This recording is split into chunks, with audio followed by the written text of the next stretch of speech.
நண்பர்களே, தோழர்களே, தமிழ்நாடு அறிவியல் இயக்கம், கள்ளக்குறிச்சி மாவட்டம் தொடர் நிகழ்வில் 455வது நிகழ்வு மனித பரிணாமம் வரிசை 2.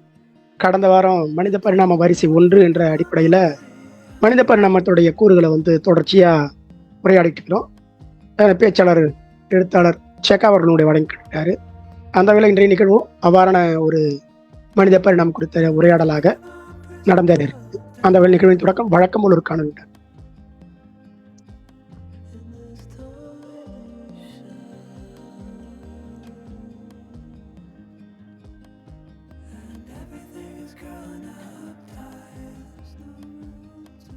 லூசி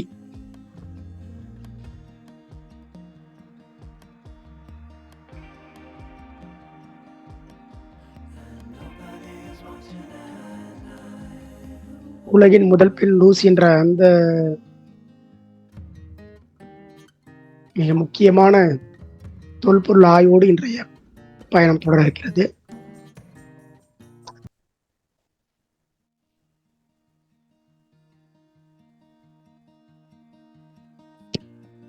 லூசியே நமக்கு மிக முக்கியம். லூசி நம்மிடம் என்ன தகவலை சொல்லிட்டு போயிட்டு இருக்குது, அவருடைய மரபணு கூறுகள் என்னென்ன விஷயங்களை உள்ளடக்கி இருந்துச்சு, இப்படியெல்லாம் விவாதிக்க இருக்கிறோம். பரிணாமம் அப்படி ஆகப்பட்டது தான்.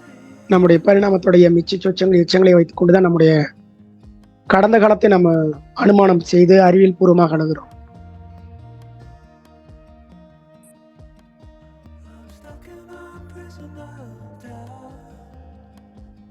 இந்த நிகழ்வில் பேச்சாளர் எழுத்தாளர் செக்கா.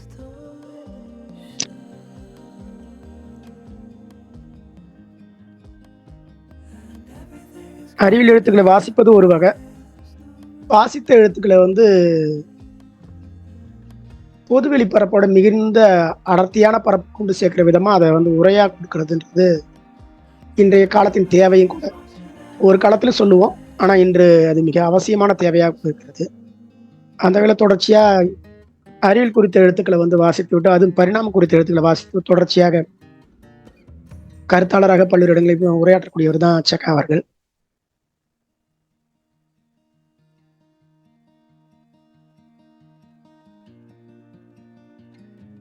அவர் நிறைய எழுத்துக்களை வர காத்திருக்கிறது. அவ்வாறான எழுத்தை வாசிக்கும் பொழுது அவருடைய எழுத்துடைய அறிவியல் நுகர்வை அனைவரும் நுகர முடியுன்ற அந்த முன் தகவலை சொல்லிக்கிறேன். நான் அடுத்தடுத்து நிறைய அவருடைய படைப்புகள் வர இருக்கிறது.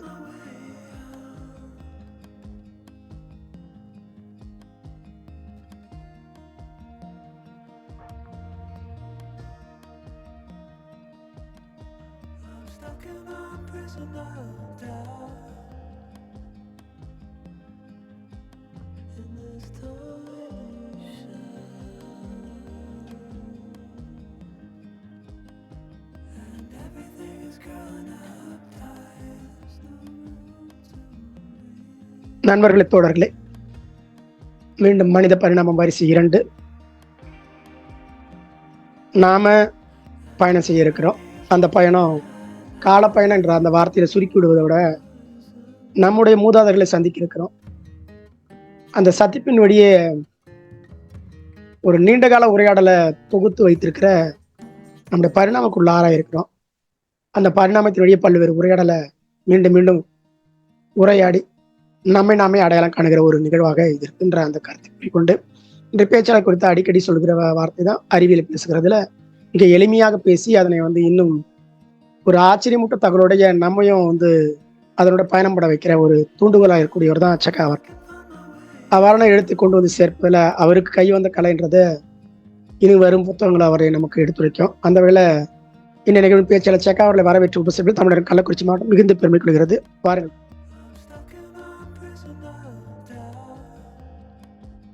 நன்றி தோழர். இது ஒரு நல்ல ஒரு முன்னெடுப்பா ஒரு எபிசோட்ஸா பார்ட்ஸா நாம டீல் பண்றதுங்கிறது சூப்பரான விஷயம்.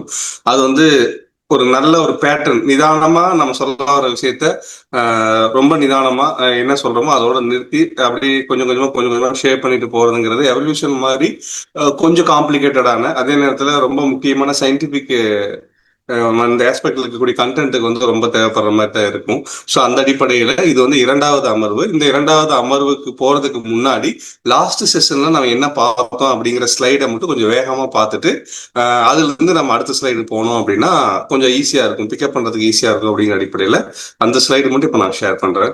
இது வந்து பரிணாமத்தினுடைய அடித்தளம்ங்கிற அடிப்படையில நம்ம வந்து லாஸ்ட் செஷன்ல பார்த்தது என்னன்னா, ஒரு வந்து பரிணாமம் என்றால் என்ன, அந்த பரிணாமத்திற்கான காரணிகள் என்ன, பாலூட்டிகளுடைய பரிணாமம், மனித பரிணாமத்தினுடைய அறிமுகம் அப்படிங்கிற அடிப்படையில் நம்ம திட்டமிட்டு இருந்தோம்.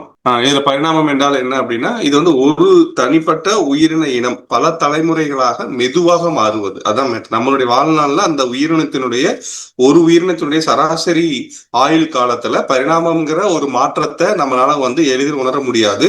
ஒரு நபர் மட்டும் மாறுவதில்லை, ஒட்டுமொத்த இனமும் அடுத்தடுத்த தலைமுறைகள்ல கொஞ்சம் கொஞ்சமா அந்த அடாப்டிவ் பண்புகளை பெற்றுக்கொண்டு ஒரு ஒட்டுமொத்த இனமும் மெதுவாக மாற்றம் அடையத்தான் நம்ம பரிணாமம் சொல்றோம். இது மிக மெதுவான மாற்றம். இதை ஃபர்ஸ்ட் சொன்னவர் வந்து டார்வின் வந்து இயற்கை தேர்வு அப்படிங்கிற நேச்சுரல் செலெக்ஷன் கோட்பாட்டுல வந்து சொன்னாரு. அப்போ ஒரு நபர் மாறுவதில்லை, மிக மெதுவான மாற்றம் டார்வின் தான் இதை முதல்ல சொன்னாருன்னு சொல்லி பார்த்தோம். அதுக்கடுத்து பரிணாமத்தினுடைய மிக முக்கியமான காரணிகள் 5. ஒன்று வந்து வேறுபாடுன்னு சொல்லக்கூடிய வேரியேஷன், இன்னொன்று மியூட்டேஷன் சொல்லக்கூடிய மரபணு மாற்றம். 5 வேறுபட்ட காரணிகள், 5 சேர்ந்து அந்த பரிணாமத்தை வந்து இது பண்றது கிடையாது. ஆனா 5மே ஒவ்வொரு காரணமும் ஒவ்வொரு காரணிகளா இருக்கும் அப்படிங்கிற அடிப்படையில் புரிஞ்சுக்கலாம். ஒன்னு வேரியேஷன், இன்னொன்று மரபணு மாற்றம் மியூட்டேஷன், இன்னொன்று நேச்சுரலா செலக்ட் பண்ற இயற்கை தேர்வு, அடுத்து தற்செயலா நடக்கக்கூடிய ஏதாவது கதிர் இயக்கத்தன்மை, மற்ற விஷயங்களால் ஏற்படக்கூடிய ஜெனட்டிக் ட்ரிஃப்ட், இன்னொன்று வந்து ஒன்னோட ஒண்ணு கலக்கிறது, இல்லைன்னா ஒண்ணுல இருந்து தனியா முழுசா பிரிஞ்சு போயிடுறது. இந்த மாதிரியான ஜீன் ஃப்ளோ, இந்த 5 பண்புகள் அடிப்படையில இது வந்து மாறுது அப்படிங்கிறத பார்த்தோம். ஸோ இது ஃபர்ஸ்ட் ஒன்று வந்து பார்த்தோம் அப்படின்னா வேரியேஷன். இப்ப வேரியேஷன் தான் நம்ம ரொம்ப சிம்பிளான விஷயம் வந்து ஒரே குடும்பத்துல பாத்தீங்கன்னா கருப்பு கலர், பழுப்பு கலர், பச்சை கண் நிறங்கள் இருக்கும். இது வந்து ஒரு சாதாரண ஒரு குடும்பத்துக்குள்ள இருக்கிற வேறுபட்ட உயிரிகளுக்கான ஒரு எடுத்துக்காட்டா நாம் இதை எடுத்துக்கலாம். அடுத்தது வந்து மரபணு மாற்றம். இது வந்து பாத்தீங்கன்னா லாக்டேஸ் பர்சிஸ்டன்ஸ் சொல்லக்கூடிய அந்த பாலை செரிக்கிற தன்மை வந்து மனிதர்களுக்கு கிடையாது. அதாவது விலங்கு பாலை வந்து செரிக்கிற தன்மை வந்து கிடையாது. இந்த செரிக்கும் தன்மை வந்து மிக சமீபத்துல 5000 ஆண்டுகளுக்கு முன்னாடி தான் ஏற்பட்டிருக்கு. இன்னும் இப்ப வாழக்கூடிய ஹோமோசேப்பியன்ஸ்ல பலருக்கும் வந்து பாத்தீங்கன்னா பால் செரிப்பது என்பதுல சிக்கல் இருக்கு அப்படிங்கிறதையும் நம்ம பாக்குறோம். அதுக்கடுத்து வந்து பாத்தீங்கன்னா இயற்கை தேர்வு. இது நம்ம லாஸ்டா பார்த்தோம். அந்த ஒரு அந்துப்பூச்சி வந்து தொழிற்புரட்சி காலகட்டத்துல கருப்பு கலர் கொஞ்சம் வெண் சாம்பல் கலர்ல இருக்கக்கூடிய மரத்தினுடைய பட்டையில அதே மாதிரி வெண் சாம்பல் நிறத்தில் இருக்கக்கூடிய ஒரு அந்துப்பூச்சி வந்து அதோடு இணைந்து வாழ்றப்ப தொழிற்புரட்சியினுடைய முடுக்கத்தினால் ஏற்பட்ட அந்த கரியமில வாயு வந்து அதை வந்து இது ஒளிச்சேர்க்கையின் போது எடுத்துக்கொண்டு அந்த மரத்தினுடைய வெண் சாம்பல் என்பது கருப்பு நிறத்துல மாறுறப்ப இந்த வெண் சாம்பல் நிறத்துல இருந்த இந்த அந்துப்பூச்சியினுடைய கலர் வந்து ரொம்ப பளிச்சுன்னு தெரிஞ்சங்க. அதாவது அந்த மரத்தினுடைய பின்னணியில இது பளிச்சுன்னு தெரிஞ்சங்காட்டி இது தொடர்ந்து இரையாடப்படுவதன் காரணமாக இதனுடைய அடுத்தடுத்த தலைமுறைகளும் வந்து பார்த்தோம் அப்படின்னா அந்த மரத்தினுடைய நிறத்திற்கு ஏற்பவே இதுவும் வந்து தன்னுடைய நிறத்தை மாற்றிக்கொண்டது. அப்ப இது வந்து இயற்கையா அந்த இடத்துல வந்து இந்த தேர்வை வந்து ஏற்படுத்துச்சு அப்படிங்கிற அடிப்படையில இந்த ஒரு உதாரணம். அதுக்கடுத்து தற்செயல் மாற்றம் அப்படிங்கிறத வந்து நம்ம எப்படி பார்த்தோம் அப்படின்னா ஒரு சின்ன குழு வந்து புதிய இடத்துக்கு போச்சுன்னா அவங்களுடைய மரபணுக்கள் மட்டுமே வந்து பாத்தீங்கன்னா இப்போ ஒரு தீவுக்குள்ள ஒரு சிறு குழு போகுது அப்படின்னா அதுக்கு அடுத்த தலைமுறை உருவாக இந்த போன அந்த முதல் சிறு குழுவினுடைய மரபணுக்கள் மட்டும்தான் அந்த புதிய மக்கள் தொகையினுடைய தொடர்பா இருக்கும் அப்படிங்கிற அடிப்படையில் இது வந்து மெயின்லேண்ட் சொல்லக்கூடிய இதர மக்கள் தொகையினுடைய மரபணு கூறுக்கள் இருந்து இது வந்து வேறுபட்டு இருக்கும் அப்படிங்கிற அடிப்படையில இல்ல ஒரு சில மரபணுக்கள் வந்து முற்றிலுமே இல்லாம போறதுக்கான வாய்ப்பும் இருக்குங்கிற அடிப்படையில பார்த்தோம். அதுக்கு அடுத்தது கலப்பு மற்றும் இனப்பிரிவுங்கிறது ஒன்னா என்ன சொல்றது, இரு குழுக்களுக்கு இடையே அப்ப வந்து ஹோமோசேப்பியன்ஸும் ஞான்றதால் 2 பேரும் சேர்ந்து வாழ்றப்ப ஏற்பட்ட அந்த ஒரு மியூச்சுவல் இதுல வந்து இன்னைக்கு இருக்கக்கூடிய ஐரோப்பிய இனம் என்பது வந்து ஞான்றதாலினுடைய மரபணுக்களையும் சுமந்து இருக்கிறது. இது வந்து கலப்புக்கான ஒரு விஷயம். இனத்துக்கான ஒரு விஷயத்துல நம்ம என்ன பார்த்தோம் அப்படின்னா அவர் கலபகாஸ் தீவுகள்ல டார்வின் பயணப்படுறப்ப இருந்த அந்த 7 தீவுகளுக்குள்ள இருந்த ஃபின்ச்னு சொல்லக்கூடிய பறவை அதனுடைய அழகு மட்டும் கிட்டத்தட்ட 13 வகை பறவைகள் நினைக்கிறேன். அது வந்து அதனுடைய அழகுகள் பீக் மட்டும் பாத்தீங்கன்னா ஒவ்வொரு தீவுக்கும் ஒவ்வொரு மாதிரி இருந்துச்சு. அப்ப அது வந்து ஒரு சில இடத்துல ஷார்ப்பாகவும் ஒரு சில இடத்துல வந்து கெட்டியாகவும் இந்த மாதிரியான தன்மை வந்து எது தீர்மானிச்சு அப்படின்னா அது இறையை பிடித்து உண்பதற்கான விஷயம். தீவுங்கிற ஒரு விஷயம் ஒண்ணு இருக்கு, அது வந்து ஐலாண்ட் ரூல்னு சொல்லுவோம், தீவு விதின்னு சொல்லி பின்னாடி நம்ம பார்ப்போம். இது எப்படி தீர்மானிக்குது? அப்ப இந்த மாதிரியான பண்புகள் தான் ஒரு உயிரினத்துல அடுத்தடுத்த தலைமுறைகளுக்கு இந்த மாதிரியான மாற்றங்களை தொடர்ந்து அனுமதித்துக் கொண்டே இருக்குது. இந்த மாற்றம் என்பது 1 வருடங்களையோ 10 வருடங்களையோ 20 வருடங்களையோ நடப்பதில்லை. இது வந்து என்ன சொல்றது, லட்சக்கணக்கான ஆண்டுகள் இந்த மாற்றம்ங்கிறது தொடர்ந்து தொடர்ந்து தொடர்ந்து நடந்துட்டே வரக்கூடிய ஒரு விஷயமா நாம பாக்குறோம். அது இப்படியான இந்த மாற்றங்கள்ல இருந்து நம்ம எங்க போனோம் அப்படின்னா ஒரு சின்ன உயிரினங்கள் இருந்து பாலூட்டிகள் வரைக்கும். அப்ப முதல் உயிரினம் தோன்றுறது, முதல் உயிரினங்கிற அந்த ஒரு செல் உயிரினம் வாட் எவர் இட் மேபி, அது வந்து எப்படின்னா 360 கோடி ஆண்டுகளுக்கு முன்னாடி. அதற்கப்புறம் வந்து பார்த்தோம் அப்படின்னா 54 கோடி ஆண்டுகளுக்கு முன்னாடி தான் முதுகெலும்புள்ள விலங்குகள் வந்து பரிணமிக்குது. அது அதற்கு 31 கோடி ஆண்டுகளுக்கு முன்னாடி தான், அதாவது முதுகெலும்பு விலங்குகளுக்கு பிறகு 31 இன்னைக்கிலிருந்து 31 கோடி ஆண்டுகளுக்கு முன்னாடி தான் மேமல்ஸ் சொல்லக்கூடிய பாலூட்டிகள் கிளை வந்து பிரியுது. அதற்கப்புறம் 20 கோடி ஆண்டுகளுக்கு முன்னாடி தான் உண்மையான பாலூட்டிகள். அது ரெண்டுமே நம்ம வந்து போன தடவை டிஃபரன்ஸா நம்ம பேசணும். பாலூட்டிகளுக்கும் இந்த முதல் உண்மையான பாலூட்டிகளுக்குமான வித்தியாசம் என்னங்கிறத பத்தி நம்ம டிஸ்கஸ் பண்ணோம். அப்புறம் 6.5 கோடி ஆண்டுகளுக்கு முன்னாடி டைனோசருடைய அழிவு, பாலூட்டிகள் பெருகுகின்றன அப்படிங்கிற அந்த விஷயத்த பார்த்தோம். அப்புறம் தான் 5.5 கோடி ஆண்டுகளுக்கு முன்னாடி தான் முதல் பிரைமேட்ஸ், அதாவது இன்றைய இருக்கக்கூடிய சிம்பன்சி, கொரிலா, உராங்குட்டான், போனபோ, லெமூரு, ஸ்லோரிஸ், மனிதர்கள் உள்ளிட்ட இந்த முதல் இவங்க எல்லாத்துக்கும் முன்னோடியான முதினிகள், சாரி முதனிகள் என்று சொல்லக்கூடிய பிரைமேட்ஸ்ங்கிறது வந்து ஒரு 6 கோடி ஆண்டுகளுக்கு முன்னாடி பிரிஞ்சு, அந்த பிரைமேட்ஸ்ல இருந்து நிறைய கிளைகளா பிரிஞ்சதுதான் ஒரு கிளை கொரில்லாவாகவும், ஒரு கிளை வந்து சிம்பன்சியாகவும், ஒரு கிளை வந்து உராங்குட்டானாகவும், ஒரு கிளை வந்து நம்ம மனித மூதாதையா இருந்த ஆஸ்ட்ரலோபிதேகஸ் அஃபேரன்சிஸ் ஆப்பிரிக்கன்ஸ் சொல்லக்கூடிய அந்த 2 வகை பிரிவு இருக்கு. அந்த 2 வகை பிரிவுக்கும் ஒரு தோராயமாக ஒரு 40 லட்சம் ஆண்டுகளுக்கு முன்பு, 50 லட்சம் ஆண்டுகளுக்கு முன்பு அப்படிங்கிற அடிப்படையில் நம்ம பிரிச்சு வச்சிருக்கிறோம். சோ அதனுடைய மூதாதையர் பிரிவு என்பதும் வந்து அப்பதான் தொடங்குது அப்படிங்கறத நம்ம பார்த்தோம். அப்ப பாலூட்டிகளுடைய பரிணாம கிளை இதுவே நான் போட்டேன். என்ன, டைனோசர் அழிஞ்சிருச்சு. டைனோசர் அழிஞ்சங்காட்டி அப்ப இருந்த சிறிய அளவுல நிலத்துக்கு அடியில வாழ்ந்த பர்ரோ அனிமலாக இருந்த பாலூட்டிகள் வந்து டைனோசர் அழிஞ்சதுக்கு பிறகு என்ன ஆகுதுன்னா, இரையாடிகள் இல்லாத காரணத்தினால அது வந்து தன்னுடைய ஆதிக்கத்தை செலுத்தி பாலூட்டிகளினுடைய காலமாக அது பெரிய அளவுல வந்து இதாகுது. அப்ப அந்த பாலூட்டிகளினுடைய முடுக்கத்துல தான் அதுல ஒரு பார்ட்டா இருக்கக்கூடிய பிரைமேட்ஸ்ங்கிற நம்மளுடைய மூதாத இனமும் வந்து அதுல வந்துச்சு. அப்ப பிரைமேட்ஸ்ல இருந்து ஏப்ஸ்ல இருந்து ஹோமினின்ஸ் அப்படிங்கிறது ரொம்ப அருமையான பயன். மனித மூதாதை, அதாவது எத்தனை லட்சம் ஆண்டுகளுக்கு முன்னாடி இருந்து இப்ப வரைக்கும் இருக்கக்கூடிய வேற வேற நிலப்பரப்பில் வாழ்ந்து மறைந்த மனித எச்சங்கள், மனித மூதாதை எச்சங்களை எல்லாவற்றையும் சேர்த்து நம்ம வந்து ஹோமினின்ஸ் சொல்றோம். இந்த ஹோமினின்ஸ்ங்கிற வந்து கேட்டகரிக்குள்ளதான் Homo Neanderthals, Homo habilis, Homo erectus, Homo sapiens, Denisovans, Homo floresiensis, இந்த மாதிரியான கேட்டகரி எல்லாமே இதுக்குள்ளதான் வருது அப்படிங்கிறத பார்த்தோம். அப்ப வந்து இதுல இருந்து என்னன்னா, இப்ப வந்து நம்ம ஏற்கனவே பார்த்த மாதிரி 6 கோடி ஆண்டுகளுக்கு முன்னாடி பிரைமேட்ஸ் அப்படின்னு சொல்லக்கூடிய முதனிகள், அதுக்கப்புறம் 2.5 கோடி ஆண்டுகளுக்கு முன்னாடி ஏப்ஸ் சொல்லக்கூடிய வாலில்லா குரங்குகள், 70 லட்சம் ஆண்டுகளுக்கு முன்னாடி மனித மூதாதையர், அது என்னென்ன கேட்டகரிங்க தொடர்ந்து ஆய்வு நடத்திட்டே இருக்கிறோம். அதுல 40 லட்சம் ஆண்டுகளுக்கு முன்னாடி தான் இன்னைக்கு நாம டீட்டெயிலா பார்க்க இருக்கிற இந்த 2 ஏரியா தான் நீ டீட்டெயிலா பாக்குறோம். ஒண்ணு வந்து என்னன்னா, இந்த 70 லட்சம் ஆண்டுகளுக்கு 40 லட்சம், இந்த 40 லட்சம் ஆண்டுகளை தான் என்னுடைய அமர்வுல நாம பார்க்க இருக்கிறோம். அதுக்கப்புறம் ஹோமோ எரக்டஸ் வந்து 19 லட்சம் ஆண்டுகளுக்கு முன்னாடி 40 லட்சம்னு சொல்லலாம் சற்றேறக்குறைய. அதை ஒட்டி இவங்க வந்து ஐரோப்பாவுக்குள்ள பனிக்கால சூழ்நிலை தனித்து வாழ்ந்த ஞான்றதால். டெனிசோவன்ஸ் வந்து இன்னைக்கு இருக்கக்கூடிய இந்தோனேஷியா, சீனா, இதை ஒட்டி இருக்கக்கூடிய ஆசியாவினுடைய கிழக்கு பகுதியில் அவங்க தனித்து வாழ்றாங்க. இப்ப நம்ம ஹோமோ சேபியன்ஸ் அப்படிங்கிறது வந்து பார்த்தோம் அப்படின்னா தொடர்ந்து ஒரு 30 லட்சம் ஆண்டுகளுக்கு முன்னாடி, 3 லட்சம் ஆண்டுகளுக்கு முன்னாடி வச்சுக்கலாம். 3 லட்சம் ஆண்டுகளுக்கு முன்னாடி, இது ஆக்சுவல் தப்பு, இது 30 லட்சம் இல்ல, 3 லட்சம், இது 4 லட்சம், ஞாண்டதால் 4 லட்சம், ஹோமோ எரக்டஸ் வந்து 19 லட்சம். அது சரி, இதெல்லாம் வந்து நம்ம 4 லட்சம் 3 லட்சம்னு படிச்சுக்கணும். அப்ப ஹோமோ சேபியன்ஸினுடைய துவக்கம் என்பது ஒரு 3 லட்சம், சராசரியாக ஒரு 3 லட்சம் ஆண்டுகளுக்கு முன்னாடி அப்படிங்கிற அடிப்படையில நம்ம போன அமரம் வந்து நம்ம பார்த்தோம். இப்ப வந்து பார்த்தோம் அப்படின்னா இந்த ஆஸ்ட்ரலோபிதேகஸ் ஆப்பிரிக்கன்ஸ் சொல்லக்கூடிய இந்த ஒரு பிரிவை மட்டும் நம்ம எப்படி பார்க்கலாம் அப்படிங்கிறதுக்கான ஸ்லைடு தான் இன்னைக்கு பார்க்க இருக்கிறோம். இது வந்து பாத்தீங்கன்னா நம்மளுடைய பரிணாம வளர்ச்சி பாதையில ஆஸ்ட்ரலோபித்தேகஸ் ஆப்பிரிக்கானஸ், அதாவது அதிலிருந்து இப்போ நம்மளுடைய 6 மனித இனங்கள் புவியில வாழ்ந்த காலம் வரைக்குமான ஒரு ஒரு அறிவியல் பயணமா நம்ம எடுத்துக்கிறோம். ஸோ இதுல வந்து பார்த்தோம் அப்படின்னா இந்த பாயிண்ட் இப்போ வந்து 33 லட்சம் ஆண்டுகளுக்கு முன்னாடி வந்து ஆஸ்ட்ரலோபித்தேகஸ் ஆப்பிரிக்கானஸ் அப்படிங்கிறது லூசி. 24 லட்சம் ஆண்டுகளுக்கு முன்னாடி ஹோமோ ஹெபிலிஸ். அடுத்தது வந்து 19 லட்சம் ஆண்டுகளுக்கு முன்னாடி வந்து ஹோமோ எரக்டஸ். அதுக்கு முன்னாடி 70,000 ஆண்டுகளுக்கு முன்னாடி தான் கிட்டத்தட்ட ஒரே நேரத்துல பூமியில வேற வேற பகுதிகளில் வாழ்ந்த 6 மனித குலங்கள்.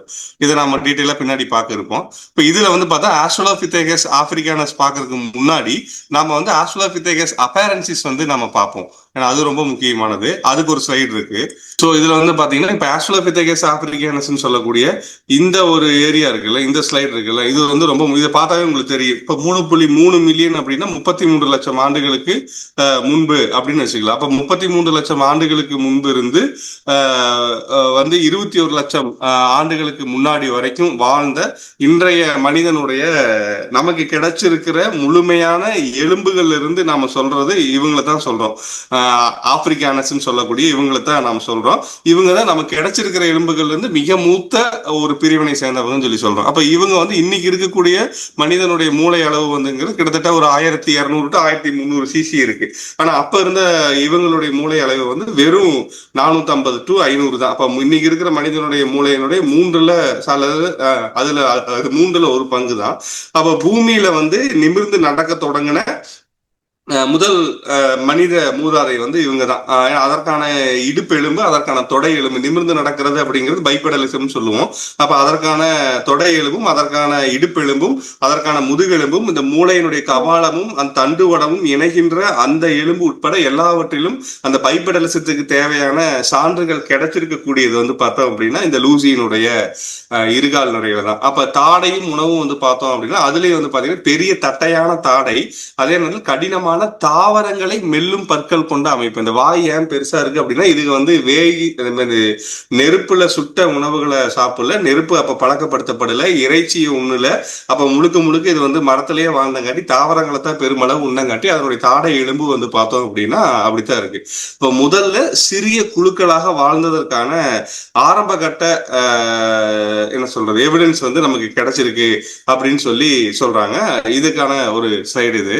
அதுக்கு அடுத்தது இப்ப இதுல வந்து நம்ம ஆஸ்ட்ரலோபித்தேகஸ் நமக்கு முன்னாடி கிடைச்ச 40 லட்சம் ஆண்டுகளுக்கு முன்னாடி நமக்கு கிடைச்ச மனித மூதாதையர்ல இருந்து இப்ப நாம எல்லாரும் சேர்ந்து ஒரே நேரத்துல ஒரு 70,000 வருடங்களுக்கு முன்னாடி 6 பிரிவினர் ஒரே காலகட்டத்துல பூமியில வாழ்ந்திருக்கிறோம் அப்படிங்கிற அந்த சுவாரஸ்யமான பாயிண்ட் வரைக்கும் நம்ம வருவோம் அப்படிங்கிறதோட இப்ப நம்ம போத்துக்கலாம். அதுக்கு அடுத்த ஸ்லைடு வந்து வாங்க. இப்ப இதுல வந்து பாத்தீங்கன்னா இதுல வந்து இப்போ 33 லட்சம் ஆண்டுகளுக்கு முன்னாடி ஆஸ்ட்ரலோபித்தேகஸ் ஆப்பிரிக்கானஸ் அப்படிங்கிற அந்த ஸ்லைடு இது நம்ம ஏற்கனவே பார்த்துட்டோம். லூசிங்கிற ஒரு கேரக்டர் வச்சு பார்த்தோம். இது வந்து எப்படி கண்டுபிடிக்கப்பட்டது அப்படிங்கிறதுல நான் பின்னாடி அடுத்த ஸ்லைடு வரப்ப நான் சொல்றேன். ஸோ அதுக்கடுத்து 24 லட்சம் ஆண்டுகளுக்கு முன்னாடி ஹோமோ ஹெபிலிஸ் அப்படிங்கிற அந்த முதல் கல் கருவிகளை பயன்படுத்துறப்ப அதனுடைய மூளையினுடைய அளவு பாருங்க 600 சிசி வந்துருச்சு.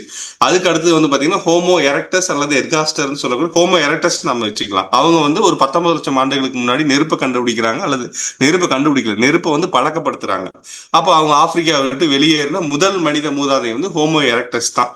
அதற்கு அடுத்து வந்து பாத்தீங்கன்னா 7 லட்சம் ஆண்டுகளுக்கு முன்னாடி ஹோமோ ஹெய்டல்பெர்கென்சிஸ், ஹெய்டல்பெர்க்ங்கிற ஒரு இடத்துல கிடைச்ச எலும்புக்கூடு, பயப்பட வேணாம், அதனால அதை வந்து ஹெய்டல்பெர்கென்சிஸ் அப்படின்னு சொல்லி சொல்றான். இது வந்து என்னன்னா நியாண்டர்தாலுக்கும் சேப்பியன்ஸுக்கும் பொதுவான மூதாதை. எப்படி சிம்பன்சிக்கும் நமக்கு ஒரு பொதுவான மூதாதை இருந்துச்சோ, உராங்குட்டானுக்கும் கொரில்லாக்கும் ஒரு பொதுவான வந்து மூதாதை இருந்துச்சோ, அந்த மாதிரி நியாண்டர்தாலுக்கும் சேப்பியனுக்குமான ஒரு பொதுவான மூதாதை வந்து நம்ம என்ன சொல்றோம்னா ஹோமோ ஹெய்டல்பெர்கென்சிஸ். அப்ப இதுல இருந்து நியாண்டர்தால் தனியா பிரிஞ்சு ஐரோப்பாவை நோக்கி போகுது, சேப்பியன்ஸ் தனியா பிரிஞ்சு அலையாக அவங்க வந்து தென்கிழக்கு உள்ளிட்ட மற்ற பகுதிகளுக்கு எல்லாம் போறாங்க. அப்ப 70,000 ஆண்டுகளுக்கு முன்னாடி ஒரே நேரத்துல 6 இனங்கள் வாழ்ந்திருக்கு. அது வந்து நம்ம கதையினுடைய சீக்கிரமா நம்ம பாக்குறோம். ரைட். அடுத்து இதுல வந்து இப்ப வந்து ஆஸ்ட்ரலோபித்தேகஸ் ஆப்பிரிக்கானஸ் அப்படிங்கிற நம்ம ஏற்கனவே பார்த்தோம். நான் கிட்டத்தட்ட ஒரு 33 லட்சம் ஆண்டுகளுக்கு முன்னாடி இவங்க வாழ்ந்திருக்காங்க. ஆப்பிரிக்கானா ஆப்பிரிக்க கண்டத்துல தென்னாப்பிரிக்கான்னு சொல்லக்கூடிய அந்த கீழே அந்த முனை அதுக்கு பக்கத்துல இருக்கக்கூடிய ஒரு இடத்துல வாழ்ந்திருக்காங்க. அது வந்து இன்னைக்கு மனிதன் வந்து 1350 சிசி மூளையினுடைய அளவு. ஆனா அப்ப வாழ்ந்த இவங்களுடைய மனித மூளை வந்து 450 to 500. ஸோ 3ல ஒரு பங்கு. உயரம் வந்து பாத்தீங்கன்னா ஜஸ்ட் ஒரு 1.1 1-2 மீட்டர் தான் இருந்திருக்காங்க, நிமிர்ந்து நடந்தாங்க. ஆனாலும் கை வந்து இன்னும் மரம் ஏற ஏற்றவாறு தான் இருந்துச்சு. ஏன்னா ஃபுல்லா அவங்க வந்து பைபெடல்ஸ் நிமிர்ந்து நடக்கிறதுக்கோ தரை வாழ்க்கைக்கோ அவங்க அடாப்ட் ஆகல. தாடை பெருசா இருந்துச்சு. அது காரணம் வந்து கடினமான தாவர உணவு. அது வந்து மெல்றதுக்கு. ஸோ முகம் வந்து அதற்கேற்றவாறு குரங்கு போல தட்டையா இருந்துச்சு. குழுக்களாக வாழ்ந்திருக்கிறாங்க. ஆனா பெரிய அளவு சோஷலைஸ்டா கிடையாது. உதிரி உதிரியா சமூக பிணைப்போட இருந்திருக்காங்க. ஸோ இது சார்ந்த கண்டுபிடிப்பு நம்ம இந்த இடத்துல நாம் சொல்றப்ப என்ன கேட்பாங்க, இது யார் கண்டுபிடிச்சாங்க, இது என்ன எலும்பு கண்டுபிடிச்சது அப்படின்னு பாக்குறப்ப இதுல 3 எவிடன்ஸ், அதாவது இந்த காலகட்டத்துல வாழ்ந்த அந்த இவங்களுடைய எலும்புக்கூடு வந்து 3 இடத்துல கிடைச்சிருக்கு. ஒண்ணு வந்து பாத்தீங்கன்னா மிஸ்ஸஸ் பிளஸ் அப்படின்னு சொல்லக்கூடிய அந்த கண்டுபிடிப்பு. இது வந்து எப்பன்னா 1947 தென்னாப்பிரிக்காவில ஸ்டெர்போன்டைன் குகைகள் அப்படிங்கிற குகையில தான் இந்த வந்து எலும்புக்கூடு கண்டுபிடிச்சாங்க. இதை கண்டுபிடிச்சவர் யாருன்னா Robert Broom and John T Robinson 2 பேரும் கண்டுபிடிச்சிருக்காங்க. இதனுடைய வயதை வந்து 21 லட்சம் ஆண்டுகள் அப்படின்னு சொல்லி அந்த கார்பன் டேட்டிங்ல கணக்கிடுறாங்க. இது எப்படி கண்டுபிடிச்சாங்க அப்படின்னா, குகையில வந்து டைனமைட் வெடிப்பொருளை வச்சு வெடிக்கணும். அப்படி வெடிக்கிறப்ப கிடைச்ச அந்த சிதறல்கள்ல தேடி பார்க்கறப்ப ஒரு முழுமையான ஆஸ்ட்ரலோபித்தெகஸினுடைய மண்டையோடு கிடைக்குது. அப்ப இந்த மண்டையோட்டை எடுத்து இதன் மூலமா ஆராய்ச்சி செஞ்சு பாக்குறப்பதான் இந்த மிஸ்ஸஸ் பிளஸ் அப்படிங்கிற அந்த பெண், அப்ப வாழ்ந்த ஒரு பெண்ணினுடைய முழுமையான மண்டையோடு கிடைச்சங்காட்டி அதுக்கு பேர் வந்து மிஸ்ஸஸ் பிளஸ்ன்னு வைக்கிறேன். இது 1947. அதுக்கு அடுத்து டாங் சைல்டு அப்படிங்கிற இந்த குழந்தையினுடைய எலும்புக்கூடு வந்து எங்க கிடைக்குது அப்படின்னா, அதே டாங் அப்படிங்கிற இடத்துல சுண்ணாம்பு வந்து குவாரிக்கு இந்த மாதிரி கலவை வேலைகளை செய்யக்கூடிய அந்த குவாரி தோன்றப்ப அங்க வந்து இந்த குழந்தையினுடைய ஒரு எலும்புக்கூடு கிடைக்குது. இதை கண்டுபிடிச்சவர் வந்து ரேமன் டார்ட். இவர் 1924. இது மிஸ்ஸிங் லிங்க்னு சொல்றாங்க. அதாவது வந்து இந்த இடை சொற்கள், இப்ப ஒவ்வொரு பிரிவுக்கு நடுவுல எந்த உயிரினம் வாழ்ந்துச்சு, இதுக்கு நடுவில் இப்ப வந்து கடல்ல வாழ்ந்த திமிங்கலத்துக்கும் தரையில வாழ்ந்த திமிங்கலத்தினுடைய மூதாதைக்கும் இடையில வந்து மிஸ்ஸிங் லிங்க்ஸ் என்ன. இப்ப நாம பார்த்துட்டு இருக்கிற குதிரைக்கும் பல கோடி ஆண்டுகளுக்கு முன்னாடி இருந்த குதிரையினுடைய மூதாதைக்கும் இடையில இருக்கக்கூடிய மிஸ்ஸிங் லிங்க்ஸ் என்ன. அப்ப இடைக்கண்ணிகள் நம்ம சொல்லுவோம். அப்ப அந்த அடிப்படையில இந்த டாங் சைல்ட வந்து என்ன சொல்றாங்க அப்படின்னா, மனிதனுடைய மூதாதை பிரிவுல இது வந்து ஒரு மிஸ்ஸிங் லிங்கா இருந்ததை வந்து இவங்க வந்து கண்டுபிடிச்சிட்டாங்கன்னு சொல்லி சொல்றாங்க. ஆனா இது வந்து இது மீது ஒரு விமர்சனமும் இருக்கு. டாங் சைல்டு வந்து சரியானதா இல்ல இது ஒரு குட்டி சிம்பன்சியினுடைய அது வந்து பில்டவுன் மோஸ்ட்லி அது இதுல வராது. ஸோ டாங் சைல்டு வந்து மிஸ்ஸிங் லிங்கா இல்லையாங்கிறதுல ஒரு டிஸ்பியூட் வந்து இருக்கு. ஸோ இதுவும் வந்து பாக்குறப்ப அதே மாதிரி அந்த சுண்ணாம்பு குவாரியில வெடி வச்சு தகர்க்கிறப்ப கிடைச்ச எவிடன்ஸ்ல வந்து நேச்சுரல் எண்டோகாஸ்ட், இது வந்து எப்படின்னா ஒரு இயற்கையாக வார்ப்பு, அது எப்படி நம்ம வந்து வெள்ளி வார்ப்பு தங்க வார்ப்புன்னு சொல்லக்கூடிய அந்த வார்ப்பு மாதிரி இது இயற்கையாகவே நேச்சுரல் எண்டோகாஸ்ட்னு சொல்லக்கூடிய ஒரு இயற்கையாகவே அந்த வார்ப்பு அந்த எலும்பை வந்து ரொம்ப அழகா பதப்படுத்தி வச்சிருந்துச்சு. அப்ப டாங் சைல்டுன்னு சொல்லி சொல்றாங்க. அப்ப இது எப்படி இதை வந்து எந்த அடிப்படையில் சொல்றாங்க அப்படின்னா, இதனுடைய மண்டையோட்டினுடைய அடிப்பகுதி இருக்குல்ல அந்த ஹோல், அதை வந்து என்ன சொல்லுவாங்கன்னா ஃபொராமன் மேக்னம் அப்படின்னு சொல்லி சொல்லுவோம். அப்ப இந்த மண்டையோட்டினுடைய அடிப்பகுதியில் இருக்கிற துளை குரங்குகளை போல பின்னோக்கி இல்லை. அப்ப குரங்குகளை போல பின்னோக்கி இல்லாம மனிதர்களை போல நேராக கீழ் நோக்கி இருந்துச்சு. அதாவது பின்னோக்கி இல்லாம, அது ஏன குரங்கு வந்து வளைஞ்சிட்டே இருக்கும், அது வந்து குமிஞ்சுதான் நடந்துட்டே இருக்கு, நேரா நிமிந்து நடக்காது. அப்படி இருக்கிறப்ப இதனுடைய இந்த டாங் சைல்டினுடைய அந்த கபாலத்தையும் அந்த முதுகெலும்பையும் இணைக்கக்கூடிய கண்ணி என்பது வளைந்து இல்லாம பின்தங்கி இல்லாம நேராக இருந்துச்சு அப்படிங்கிற ஒரு எவிடன்ஸை வச்சு இதை வந்து அப்படின்னு சொல்லி சொல்றாங்க. இதனுடைய காலம் கிட்டத்தட்ட வந்து 28 லட்சம் ஆண்டுகளுக்கு முன்னாடி. அப்ப 21 லட்சம் 28 லட்சம் ஆண்டுகளுக்கு முன்னாடின்னு சொல்லி போறப்ப அடுத்தது வந்து பாக்குறப்ப என்ன வருதுன்னா, நமக்கு வந்து அந்த என்ன சொல்றது லைக் அடுத்து ஹோமோ ஹேபிலிஸ் போயிட்டோம். Right, okay. அப்ப ஹோமோ ஹேபிலிஸ் வந்து நம்ம வந்து ஏற்கனவே லூசி பார்த்துட்டோம். இப்ப ஹோமோ ஹேபிலிஸ் வந்து வேகமா போயிட்டீங்க தோழர். அதனால அந்த லிட்டில் ஃபுட் வந்து ரொம்ப இன்ட்ரெஸ்டிங்கான ஃபேக்ட். இதுக்கு முன்னாடி இந்த ஸ்லைடு அந்த ஒன்றை மட்டும் சொல்லிட்டோம்னா எப்படி வந்து கண்டுபிடிக்கிறாங்க, எப்படி வந்து ஆராய்ச்சியாளர்கள் ஏத்துக்கிறாங்க அப்படிங்கறதுக்கான ஒரு எவிடன்ஸ் இது. அப்ப லிட்டில் ஃபுட் வந்து பாத்தீங்கன்னா ரொனால்டு கிளார்க் அவர் தான் கண்டுபிடிக்கிறாரு. இது வந்து கிட்டத்தட்ட 36 லட்சம் ஆண்டுகளுக்கு முன்னாடி அப்படிங்கிறத விஞ்ஞான கணக்கீட்டு மூலமா கண்டுபிடிச்சிருக்காங்க. இது எப்படி கண்டுபிடிச்சிருக்காங்கன்னா, இப்ப தென்னாப்பிரிக்கால 94ல வந்து கண்டறிகிறாங்க, 97ல வந்து தோண்டி எடுக்கிறாங்க. எப்படின்னா இப்ப அருங்காட்சியகம், அதாவது இப்ப மியூசியத்துல வந்து நிறைய கலெக்ட் பண்ணி போட்டு வச்சிருப்பாங்க. அது ஒரு குவியல் மாதிரி போட்டு வச்சிருப்பாங்க. அந்த குவியல் மாதிரி போட்டு வச்சிருந்த அந்த எலும்பு இதை வந்து ரொனால்டு கிளார்க் வந்து ஆராய்ச்சி பண்றப்ப அதுல வந்து மனித பண்புகளை உடைய, இது ரொம்ப முக்கியமான பாயிண்ட், எங்க எல்லாம் ஒரு எவிடன்ஸ் கிடைக்குது பாருங்க. அப்ப இந்த மனித பண்புகளுடைய ஒரு சின்ன காலடி எலும்பை வந்து கண்டுபிடிக்கிறார். அப்ப இந்த எலும்பு எந்த குகையிலிருந்து எடுத்தாங்க, இது பாக்குறதுக்கு ஏனைய குரங்கினுடைய சிறிய காலடி மாதிரி இல்லையே, அப்ப இது எந்த குகையில கண்டடிக்கிறாங்கன்னு வந்து வந்து பாக்குறப்பதான் திருப்பி தென்னாப்பிரிக்காவுல அந்த சுண்ணாம்பு பாறை போய் கொடைஞ்சு இதனுடைய மீதி 90% முழுமையான எலும்பு கூட்டை வந்து கண்டெடுக்கிறாங்க. இது வந்து ரொம்ப இன்ட்ரெஸ்டிங்கான பாயிண்ட். இந்த மாதிரியான எவிடன்ஸை வச்சுதான் நம்ம சயின்டிபிக்கா அப்ரோச் பண்ணி இதனுடைய காலத்தை வந்து நம்ம கணக்கிடுறோம் அப்படிங்கிறது லிட்டில் ஃபுட். இந்த மூணுமே இது இதுக்கு மேல நம்ம வேகமா போய்க்கலாம், ஒன்றும் பிரச்சனை இல்லை. ஸோ ஹோமோ ஹெபிலிஸ் வந்து எப்படின்னா, ஹோமோ அப்படிங்கிறது நம்மளுடைய இப்ப இருக்கக்கூடிய ஹோமோ சேப்பியன்ஸ் அப்படின்னு சொல்லக்கூடிய ஹோமோ, இவங்க தான் மனித பேரினம். இப்ப இருக்கக்கூடிய மனித, அது வந்து மனித மூதாதை பேரினம்னு வச்சுக்கலாம், இதை வந்து மனித பேரினம்னு வச்சுக்கலாம். அப்ப நம்மளுடைய மனித பேரினத்தினுடைய முதல் மனித இனம் அப்படின்னு நாம கணக்கில் எடுத்து ஹோமோ அப்படிங்கிற ஒரு சிறப்பு அடைமொழியை கொடுத்தது யாருன்னா ஹோமோ ஹெபிலிஸ் தான். இவங்களுக்கான காலக்கெடு வந்து ஒரு 24 லட்சம் ஆண்டுகள்ல இருந்து 14 லட்சம் ஆண்டுகள் வரைக்கும் கிழக்கு மற்றும் கிழக்கு ஆப்பிரிக்கா, இன்னொன்னு தென்னாப்பிரிக்கா, இந்த பகுதிகளில் இவங்க இருந்திருக்காங்க. இவங்களுடைய மூளை அளவு வந்து கிட்டத்தட்ட 680 சிசி அதிகரிச்சிருக்கு. ஹெபிலிஸ் அப்படின்னா என்ன சொல்றது, திறமையானவர் கைகளை பயன்படுத்தி அந்த கல் கருவிகளை கண்டுபிடிக்கிறாங்க. இது ஓல்டோவன் அப்படிங்கிற ஒரு இடத்துல இந்த கல் கருவிகள் எடுத்திருக்கிறாங்க. இதை வந்து நம்ம ரேடியோ ஆக்டிங் பண்ணி பாக்குறப்ப இதனுடைய வயது வந்து கிட்டத்தட்ட 26 லட்சம் ஆண்டுகளுக்கு முந்தையது அப்படின்னு சொல்லி கணக்கிட்டு இருக்காங்க. அப்ப இதனுடைய தாடை என்ன ஆகுது, சிறிதாகுது. நல்லா கவனி, இதுக்கு முன்னாடி பார்த்ததனுடைய தாடை வந்து ரொம்ப பெருசா இருந்துச்சு, ஏன்னா அது வந்து தாவரத்தை சாப்பிட்டுச்சு. ஆனா இதனுடைய தாடை என்னவா இருக்குன்னா சிறிதா இருக்குது. அப்ப இது வந்து எதை உறுதி செய்யுது அப்படின்னா உணவு மாற்றத்தை வந்து உறுதி செய்யுது. ஆனா இதுவும் எப்படி இருக்குது அப்படின்னா மரம் ஏறக்கூடிய திறன் தான், கால் இன்னும் வளைஞ்சே இருக்குது. ஆனா இது வந்து பகல் நேரம் முழுக்க வந்து தரையிலுமே இரவு நேரத்தில் தூங்குறதுக்காக மட்டும் மரத்துக்கு போயிருக்கலாம் அப்படிங்கிற ஒரு தன்மையில சொல்றாங்க. அப்ப இது வந்து எங்கன்னா பெர்குஷன் பிளேக்கிங் முறை, அதாவது ஒரு கல்லை மற்றொரு கல்லில் தட்டி கூர்மையான விளிம்பை உருவாக்குறது, இதுதான் வந்து உலகினுடைய முதல் தொழில்நுட்பம் அப்படின்னு சொல்லி சொல்றாங்க. இது வந்து பெர்குஷன் பிளேக்கிங் முறை. இப்ப பெர்குஷன் போர்டுன்னு சொல்லி இந்த மியூசிக் இன்ஸ்ட்ருமெண்ட்ல வச்சிருப்பாங்க, ஒரு 8 ஸ்கொயர் மாதிரி இருக்கு, தட்டினாங்கன்னா சவுண்ட் வரும். அப்ப அந்த மாதிரி நாம வந்து ஒரு கல்லை இன்னொரு கல்லை வச்சு தட்டி அதன் மூலமாக ஒரு கூர்மையான விளிம்பு உருவாக்குறது, இதுதான் வந்து முதல் தொழில்நுட்பம். இது வந்து அவங்களுக்கு எதுக்கு உதவாச்சு அப்படின்னா மிருகத்தினுடைய தோலை வந்து உரிக்கிறதுக்கு, மேரோ அதனுடைய எலும்பு உடைத்து மஜ்ஜை எடுக்கிறது, அது வந்து ஹைலி புரோட்டீன், அதை எடுக்கிறதுக்கு, மர கிளைகளை செதுக்கிறதுக்கு, இதெல்லாம் வந்து பாத்தீங்கன்னா இந்த ஓல்டோவன் டூல் கண்டுபிடிப்புல இருந்து நமக்கு வந்து இதாகுது அப்படின்னு சொல்லி சொல்றாங்க. இதை கண்டுபிடிச்சது வந்து யாருன்னா லூயிஸ் மற்றும் மேரி லீக்கி. இது ஓல்டுபாய் கார்ஜ் அப்படிங்கிற டான்சானியாவில் இருக்கக்கூடிய ஒரு இடம், அந்த இடத்துல இதை வந்து கண்டுபிடிச்சிருக்காங்க அப்படின்னு சொல்லி சொல்றோம். அப்ப நம்ம இப்ப வந்து ஆஸ்ட்ரலோபித்தேகஸ்ல இருந்து ஹோமோ ஹெபிலிஸ் வந்துட்டோம். இப்ப நம்மளுடைய மூளை வந்து 30% வளர்ந்துருச்சு, கருவி பயன்பாடு தொடங்கிருச்சு. இதுதான் நம்மளுடைய மனித பேரினத்தினுடைய தொடக்கம். அடுத்து வந்து ஹோமோ எரக்டஸ் அல்லது எர்காஸ்டர் அப்படின்னு சொல்லக்கூடிய இது வரைக்கும் வந்து பாத்தீங்கன்னா கிழக்கு தென்னாப்பிரிக்கா, கிழக்கு ஆப்பிரிக்கா, இதை ஒட்டுன பகுதி கிழக்கு ஆப்பிரிக்கான கீழே வந்துடும்.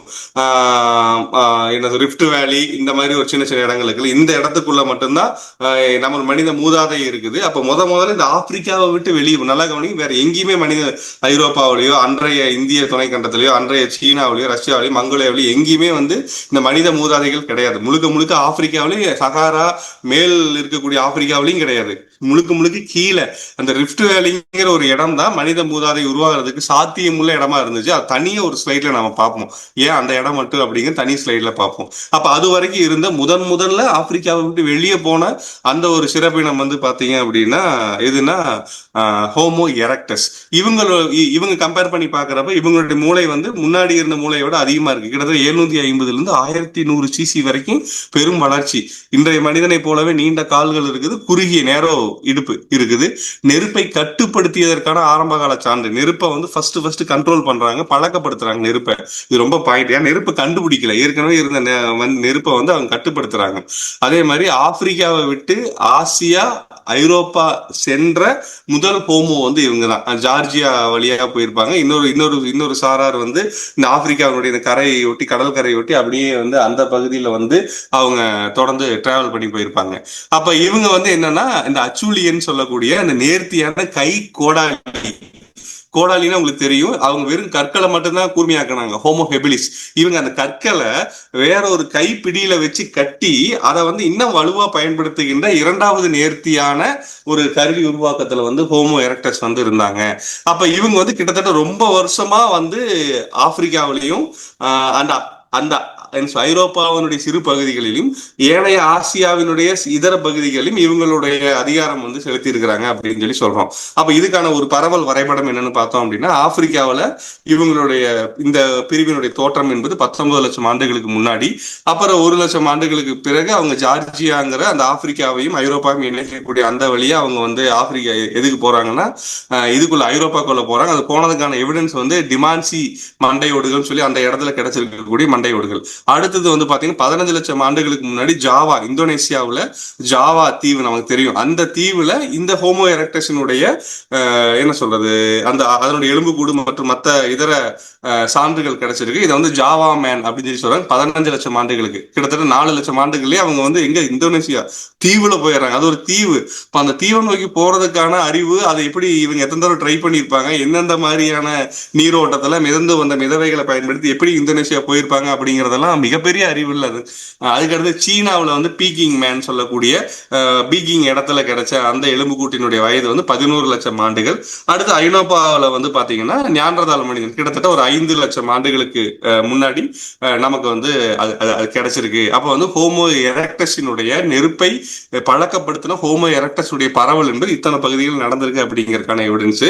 சோ இது வந்து ஒரு ஒரு முழுமையான எலும்புக்கூடு அப்படிங்கறது வந்து பார்த்தோம்னா ரிச்சர்ட் லீக்கி கண்டுபிடிச்ச டுர்கானா பாய் அப்படிங்கிற அந்த ஒரு சிறுவனுடைய முழுமையான எலும்புக்கூட்டினுடைய வயது என்பது 15 லட்சம் ஆண்டுகளுக்கு முன்னர். இதை கண்டுபிடிச்சது வந்து ரிச்சர்ட் லீக்கி. அடுத்த ஸ்லைடு.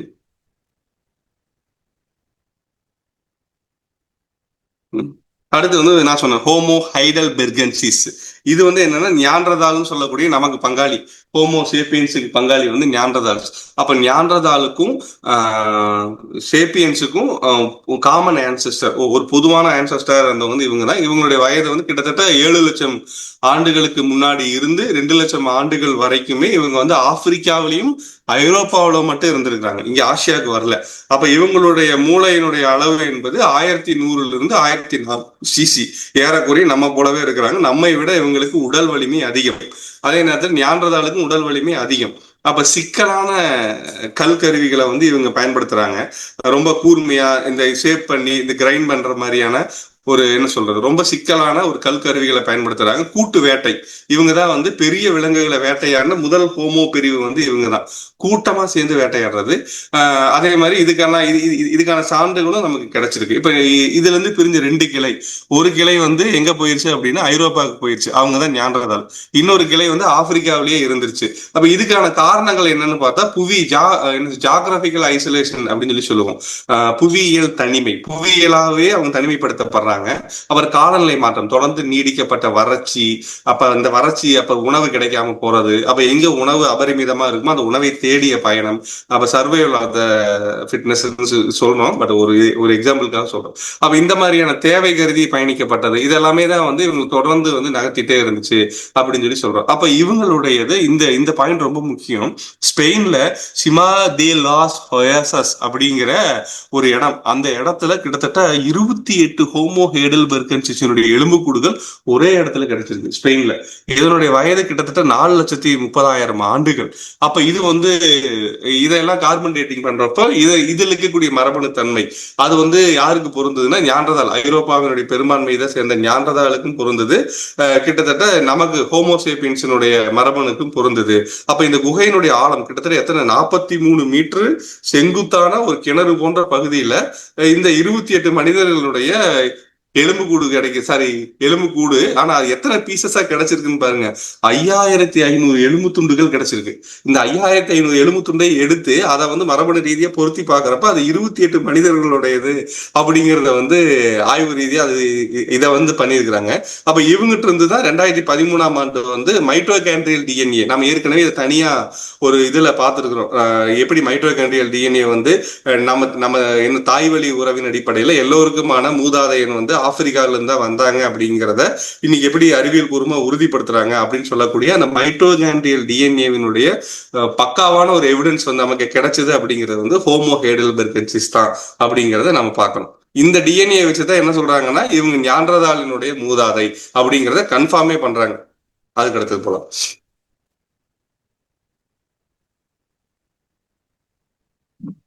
அதுக்கு இதுக்கு முன்னாடி வளையத்தோட இதுக்கு முன்னாடி இது வளைய ஹோமோஹெடல். ஓகே, அதுக்கு அடுத்தது வந்து பார்த்தோம் அப்படின்னா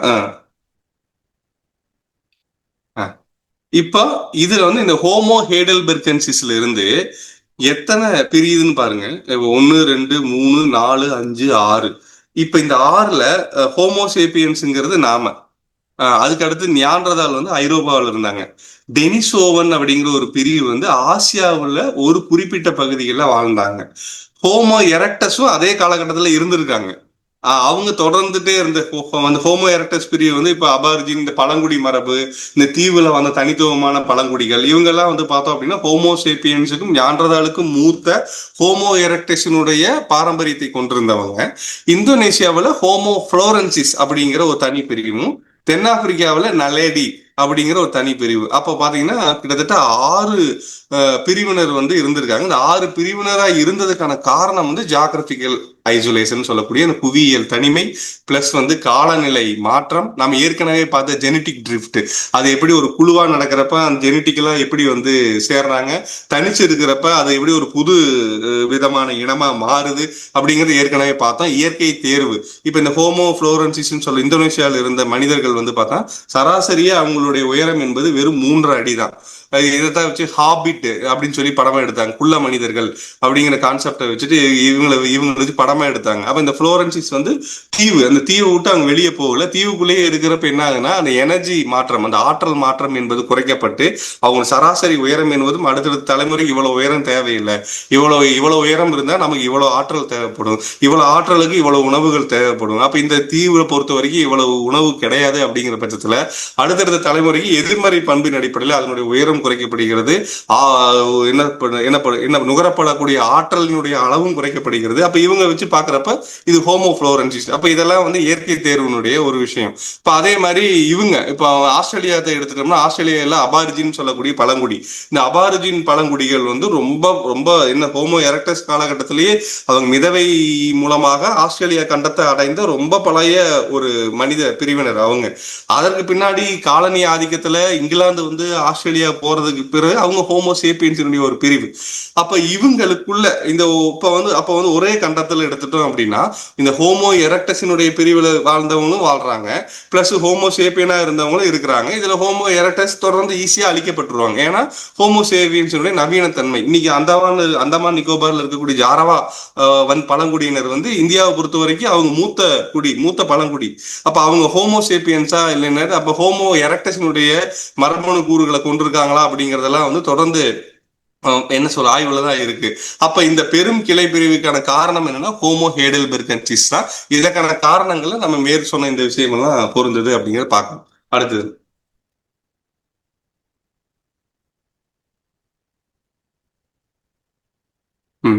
இப்ப ஹோமோ சேப்பியன்ஸ் வந்து அறிவுள்ள மனிதன். இப்ப வந்து ஹோமோ சேப்பியன்ஸ் வேற சொல்லணுங்கிறாங்க. ரொம்ப அறிவுள்ள மனிதன் போல நாம. இது வந்து 3 லட்சம் ஆண்டுகளுக்கு முன்னாடி தான் இந்த ஹோமோ சேப்பியன்ஸுடைய மூதாதையர் வந்து ஆப்பிரிக்காவில் மொராக்கா, அதுவும் கிட்டத்தட்ட வந்து மத்திய தரைக்கடலை ஒட்டி இருக்கக்கூடிய ஐரோப்பாவுக்கு இணைப்பா இருக்கக்கூடிய ஆப்பிரிக்காவினுடைய மேல் முனை, அந்த முனையில தான் ஜெப்ரல் ரோடு அப்படிங்கிற ஒரு இடத்துல இந்த ஹோமோசேபியன்ஸினுடைய மூதாதையினருடைய அந்த என்ன சொல்றது அந்த எலும்புகள்லாம் கண்டுபிடிக்கப்பட்டிருக்கு. ஸோ இது வந்து பாத்தீங்கன்னா கிட்டத்தட்ட 1350 சிசி, மிக நுணுக்கமான சிசினா இன்ஜின் மாதிரி வச்சுக்கலாம். ஸோ நெற்றி மூளை வந்து சிறப்பா இருக்கிறதுக்கான அந்த ஃப்ரண்டல் லோப் வந்து வளர்ந்துருச்சு. ஒருத்தருக்குள்ள கோஆபரேட்டடா இருக்கக்கூடிய அந்த ஒத்துழைப்பும் இருந்துச்சு. அப்புறம் வந்து 70,000 ஆண்டுகள்ல தான் நம்ம உலகம் முழுக்க பரவணும். இப்ப வந்து 8 பில்லியன் பேர், 800 கோடி பேரா இருக்கிறோம். இதை வந்து ஜெப்ரல் இருக்கவுட்ல 2017 மொரோக்கோல கிட்டத்தட்ட 3,15,000 ஆண்டு பழமையான ஹோமோசேபியன்ஸினுடைய எலும்புகள் வந்து கண்டுபிடிச்சு அதை வந்து என்ன சொல்றாங்க, இந்த லான் ஜாக்கஸ் ஹப்ளின் அப்படிங்கிற இந்த Max Planck Institute, German Max Planck இன்ஸ்டிடியூட்டினுடைய ஆய்வு வந்து இதை உறுதிப்படுத்தி இருக்கு. அப்ப ஆரம்பகால ஹோமோசேபியன்ஸ் வந்து இன்னைக்கு இருக்கிறவங்களோட வித்தியாசமா இருக்கிறாங்க. அவங்க மண்டையோடு நீளமாகவும் தாடை கொஞ்சம் பெருசாகவும் இருந்துச்சு அப்படிங்கிறத பார்க்கணும். அதுக்கு அடுத்தது ஹோமோ நியாண்டர்தாலஸ் சொல்லக்கூடிய ஐரோப்பாவினுடைய வலிமையான மனிதர்கள். இவங்க பாருங்க 40,000 ஆண்டுகள் முன்னாடி வரைக்கும் இவங்களும் இருந்திருக்கிறாங்க. அதாவது இப்ப இருந்து 40,000 ஆண்டுகள் முன்னாடி வரைக்கும் இருந்திருக்கிறாங்க. இவங்க நமக்கு கிடைச்சிருக்கிற எவிடன்ஸ் படி பார்த்தோம் அப்படின்னா 4 லட்சம் ஆண்டுகளுக்கு முன்னாடி வரைக்கும் இவங்க வந்து நம்மளை விட ரொம்ப பெரியவங்க. இவங்களோட மூளை வந்து ரொம்ப பெருசு, 1600 சிசி, நம்மளை விட ரொம்ப பெருசு, உடல் வலிமையும் ரொம்ப அதிகம். அது ஏன்னா இவங்களுடைய பெரும்பான்மை காலம் என்பது பனி யுகம். Ice age. அப்ப அதுக்கு ஏற்ற அந்த குளிருக்கு ஏற்ற அடர்த்தியான தசைகள் இருந்துச்சு. நெருப்புகள் இவங்க ரொம்ப பயன்படுத்தினாங்க. கருவிகள் ரொம்ப தேவைப்பட்டுச்சு. இந்த ஒரு மாதிரி ஐசோலேட்டடான ஒரு மென்டாலிட்டி, அந்த அந்த ஒரு லேண்ட்ஸ்கேப்புக்கு வந்து இவங்களை வந்து ஒரு டிபெண்டன்சி கல்ச்சரை, ஒருத்தருக்கு ஒருத்தர் இணக்கமா இருக்கக்கூடிய கல்ச்சரை, ஒருத்தர் மதிக்கிற கல்ச்சரை, இந்த மதிப்பிலிருந்து இவங்க சில சடங்குகளை ஃபாலோ பண்ணது வந்து யாருன்னா நியாண்டர்தால்ஸ் தான், மற்ற எல்லாத்தையும் விட. அப்ப இது வந்து இந்த ஃபாக்ஸ் P2 அப்படிங்கிற அந்த மரபணு வந்து இவங்க பேசி இருக்கலாம் அப்படிங்கிற இதை வந்து உறுதிப்படுத்துது. இந்த சானிடார் கேவ் பாத்தீங்கன்னா அந்த மலரோட புதைக்கிறாங்க. அந்த மலரனுடைய மகரந்த தூள் எல்லாமே வந்து பின்னாடி புதைபடிவத்தில் எடுக்கிறப்ப அதனுடைய காலத்தை வந்து கணக்கிடுறாங்க. நம்ம பின்னாடி அந்த பெரிய ஸ்லைடு வரப்ப இதை பார்ப்போம், சானிடார் கேவ்ங்கிறது. அப்ப இவங்க என்ன ஒரே காலகட்டத்தில் சடங்குகளை ஃபாலோ பண்றாங்க, பிற மனிதர்களோட இணக்கமா இருக்கிறதுக்கான அந்த சோசியலைஸுக்கு இந்த ஃபாக்ஸ் P2 மரபணு வந்து பேசுவதற்கு உதவி செஞ்சிருக்கலாம். அதே நேரத்துல இப்ப நம்ம ஹோமோசேபியன்ஸும் பரவலா அலையலையா பரவிட்டே இருக்கிறாங்க. இந்த பரவறப்ப இவங்களும் அவங்களும் வந்து இணைஞ்சிருக்கலாம். அப்ப இந்த இணைஞ்சு ஒரு புதிய இனமா உருவாகி இருக்கலாம். அப்ப இது அடுத்தடுத்த தலைமுறையில போய் நம்ம டிஎன்ஏலயே கிட்டத்தட்ட 1-4% டிஎன்ஏ வந்து யாருடைய பங்களிப்பு இருக்குன்னா நியாண்டர்தாலினுடைய பங்களிப்பு இருக்கு அப்படின்னு சொல்றாங்க. அப்ப இந்த நியாண்டர்தாலை எங்க கண்டுபிடிச்சாங்க அப்படின்னு பார்த்தா அதற்கான கண்டுபிடிப்பு தான் 1856 நியாண்டர்தால் அப்படிங்கிற இடத்துல கண்டுபிடிச்சாங்க, நியாண்டர்தால்சிஸ் அப்படிங்கிறதா. அப்ப அந்த அந்த எலும்பு கூட்ட கண்டுபிடிக்கிறாங்க. பிளஸ் வந்து இந்த மரபணு ரீதியா அதை உறுதிப்படுத்துறது எப்பன்னு பாத்தீங்கன்னா 2019 ரீசெண்ட் ஸ்டடியில தான் ஸ்வான்டே பாபோ அப்படிங்கிற அந்த டிஎன்ஏ கேட்டகரைஸ் பண்ணுவாங்க. டிஎன்ஏ உலகம் முழுக்க இருக்கக்கூடிய ஹோமோசேபியன்ஸ் டிஎன்ஏ சாம்பிள்ஸை கலெக்ட் பண்ணி அந்த சாம்பிள் கிளான்ஸை வந்து என்ன பண்ணுவாங்க, கால ரீதியாக பின்னோக்கி போறப்ப அதன் அடிப்படையில் இதில் நியாண்டர்தாலினுடைய இன்டர்வென்ஷன், அதனுடைய தலையீடும் இருந்திருக்கு அப்படிங்கிறத வந்து சொல்றாங்க. கிட்டத்தட்ட 40,000 ஆண்டுகளுக்கு முன்னாடி அவங்க ஃபுல்லா மறைஞ்சிட்டாங்கன்னு சொல்ல முடியாது, ஹோமோசேபியன்ஸுக்குள்ள கலந்துட்டாங்க அப்படின்னு வச்சிடலாம். ஏன்னா அவங்க அந்த அளவுக்கு மரபணு வந்து இழப்பு ஏற்பட்டு அவங்க வந்து ஹோமோசேபியன்ஸ்குள்ளே நியாண்டர்தால் வந்து கலந்துடுறாங்க. நம்ம டிஎன்ஏல இன்னும் வாழ்ந்துட்டு இருக்கிறாங்க அப்படிங்கிறத புரிஞ்சுக்கலாம். அடுத்து ஓகே, இந்த டெனிசோவன் ஏற்கனவே பார்த்தோம்ல, இந்த டெனிசோவன் வந்து கிட்டத்தட்ட எலும்புல இருந்த டிஎன்ஏல இருந்து கண்டுபிடிக்கிறாங்க. 2000 இவங்களுடைய காலம் வந்து பாத்தீங்கன்னா அதே மாதிரி தான், 4 to 5 லட்சம் ஆண்டுகள் தான். ஆனா இவங்க வந்து ஆசியாவில், அவங்க வந்து ஐரோப்பாவில், இவங்க ஆசியாவிலேயே வந்து பாத்தீங்கன்னா சேலஞ்சிங்கான இடத்துல தான் இருக்கிறாங்க. சைபீரியா உரை பனி, பயங்கரமான பனி. திபெத்து அதே மாதிரி ஆக்சிஜனே ரொம்ப கம்மியா இருக்கக்கூடிய ரொம்ப உயரமான பகுதி. இந்தோனேசியா வந்து ஒரு தீவு. இந்த மாதிரி ஒரு சேலஞ்சிங்கான இடத்துல ஐசோலேட்டட், இதெல்லாம் ஃபுல்லி ஜியாகிரபிக்கலி ஐசோலேட்டட், வேற யாருமே உள்ள போய் கலக்கவே முடியாது. அப்படி ஒரு புவியியல் தனிமைத்தன்மை உள்ள ஒரு இடத்துலதான் இந்த டெனிசோவன் மனிதர்கள் வாழ்ந்திருக்காங்க. இது ஏன் மர்ம மனிதர்கள் அப்படின்னு சொல்றாங்கன்னா, இதை வந்து எந்த கேட்டகரைஸ் பண்றது அப்படிங்கறதுல இன்னைக்கு வரைக்கும் ஒரு பெரிய சிக்கல் இருந்துட்டே இருக்கு. அதனால இதை வந்து ஒரு மர்ம மனிதர்கள் அல்லது ஒரு இன்னமும் ஆய்வுக்குள்ளான ஒரு மனிதர்கள் அப்படின்னு சொல்லி வச்சுக்கலாம். அப்ப இந்த டிஎன்ஏ வந்து பாத்தீங்கன்னா 2010 ஒரு சின்ன விரல் எலும்புல இருந்து அந்த டிஎன்ஏ எடுக்கிறாங்க. அப்ப இந்த டிஎன்ஏல இருந்து தான் இவங்க வந்து டெனிசோவனுடைய இது அப்படின்னு சொல்லி அவங்க கேட்டகரைஸ் பண்றாங்க. அதே திபெத்தியர்கள் வந்து உயர்ந்த மலையில வாழணும்னா அங்க வந்து லெஸ் ஆக்சிஜனை வந்து அவங்க சுவாசிக்கணும். அப்ப இந்த லெஸ் ஆக்சிஜனுக்கு தகுந்த மாதிரி EPAS1 மரபணு அப்படிங்கறது வந்து அவங்களுக்கு ஆதரவா இருந்திருக்கு, அவங்களுக்கு ஆதரவா கிடைச்சிருக்கு. இப்ப சைபீரியா மாதிரியான உறைபனியில இந்த மரபணு தன்மை வந்து கிடைச்சிருக்கு. இவங்களும் என்ன பண்றாங்கன்னா ரஷ்யா சைபீரியா ஒட்டி தான் ஐரோப்பா. அப்ப இவங்களும் வந்து நியாண்டர்தால்களோட கலந்திருப்பதற்கான வாய்ப்பு இருக்குது அப்படின்னு சொல்லிட்டு இன்னைக்கும் இந்த டெனிசோவன்ஸனுடைய இந்த சிறு விரல் எலும்புல இருந்து கிடைச்ச டிஎன்ஏ பத்தி ஆராய்ச்சி வந்து இன்னைக்கும் பல ஆசிய நாடுகளை தொடர்ந்து என்ன பண்ணிட்டு இருக்கிறாங்கன்னா நடத்திட்டு தான் இருக்கிறாங்க. சோ இது இங்க 2019 சைபீரியாவில் டெனிசோவா அப்படிங்கிற ஒரு இடத்துல இருந்த குகையில ஒரு சின்ன பெண் குழந்தையினுடைய விரல் எலும்பில் இருந்து மட்டும் இந்த முழு இனத்தை வந்து அடையாளம் கண்டுபிடிச்சாங்க. இது வந்து ஒரு பழங்கால டிஎன்ஏ ரிப்ளிகேட் பண்ற அதை பத்தின ஒரு ஆராய்வுல மிக முக்கியமான சாதனை. ஆனாலும் டெனிசோவன் வந்து மற்ற உயிரினங்களுக்கு கிடைச்ச ஒரு என்ன சொல்றது, அதனுடைய மண்டையோடு இல்ல முழுமையான இந்த என்ன சொல்றது பைபடலிசம் சொல்லக்கூடிய நிமிர்ந்து நடக்கிறது, முதுகெலும்பு, தண்டு உடம், இந்த மாதிரியான விஷயங்கள் எதுவுமே இன்னும் முழுமையா கண்டுபிடிக்கப்படல. பட் இதன் மீது தொடர்ந்து புது ஆதாரங்கள் வந்து சொல்லப்பட்டு கொண்டே வருகிறது அப்படின்னு சொல்றாங்க. அடுத்து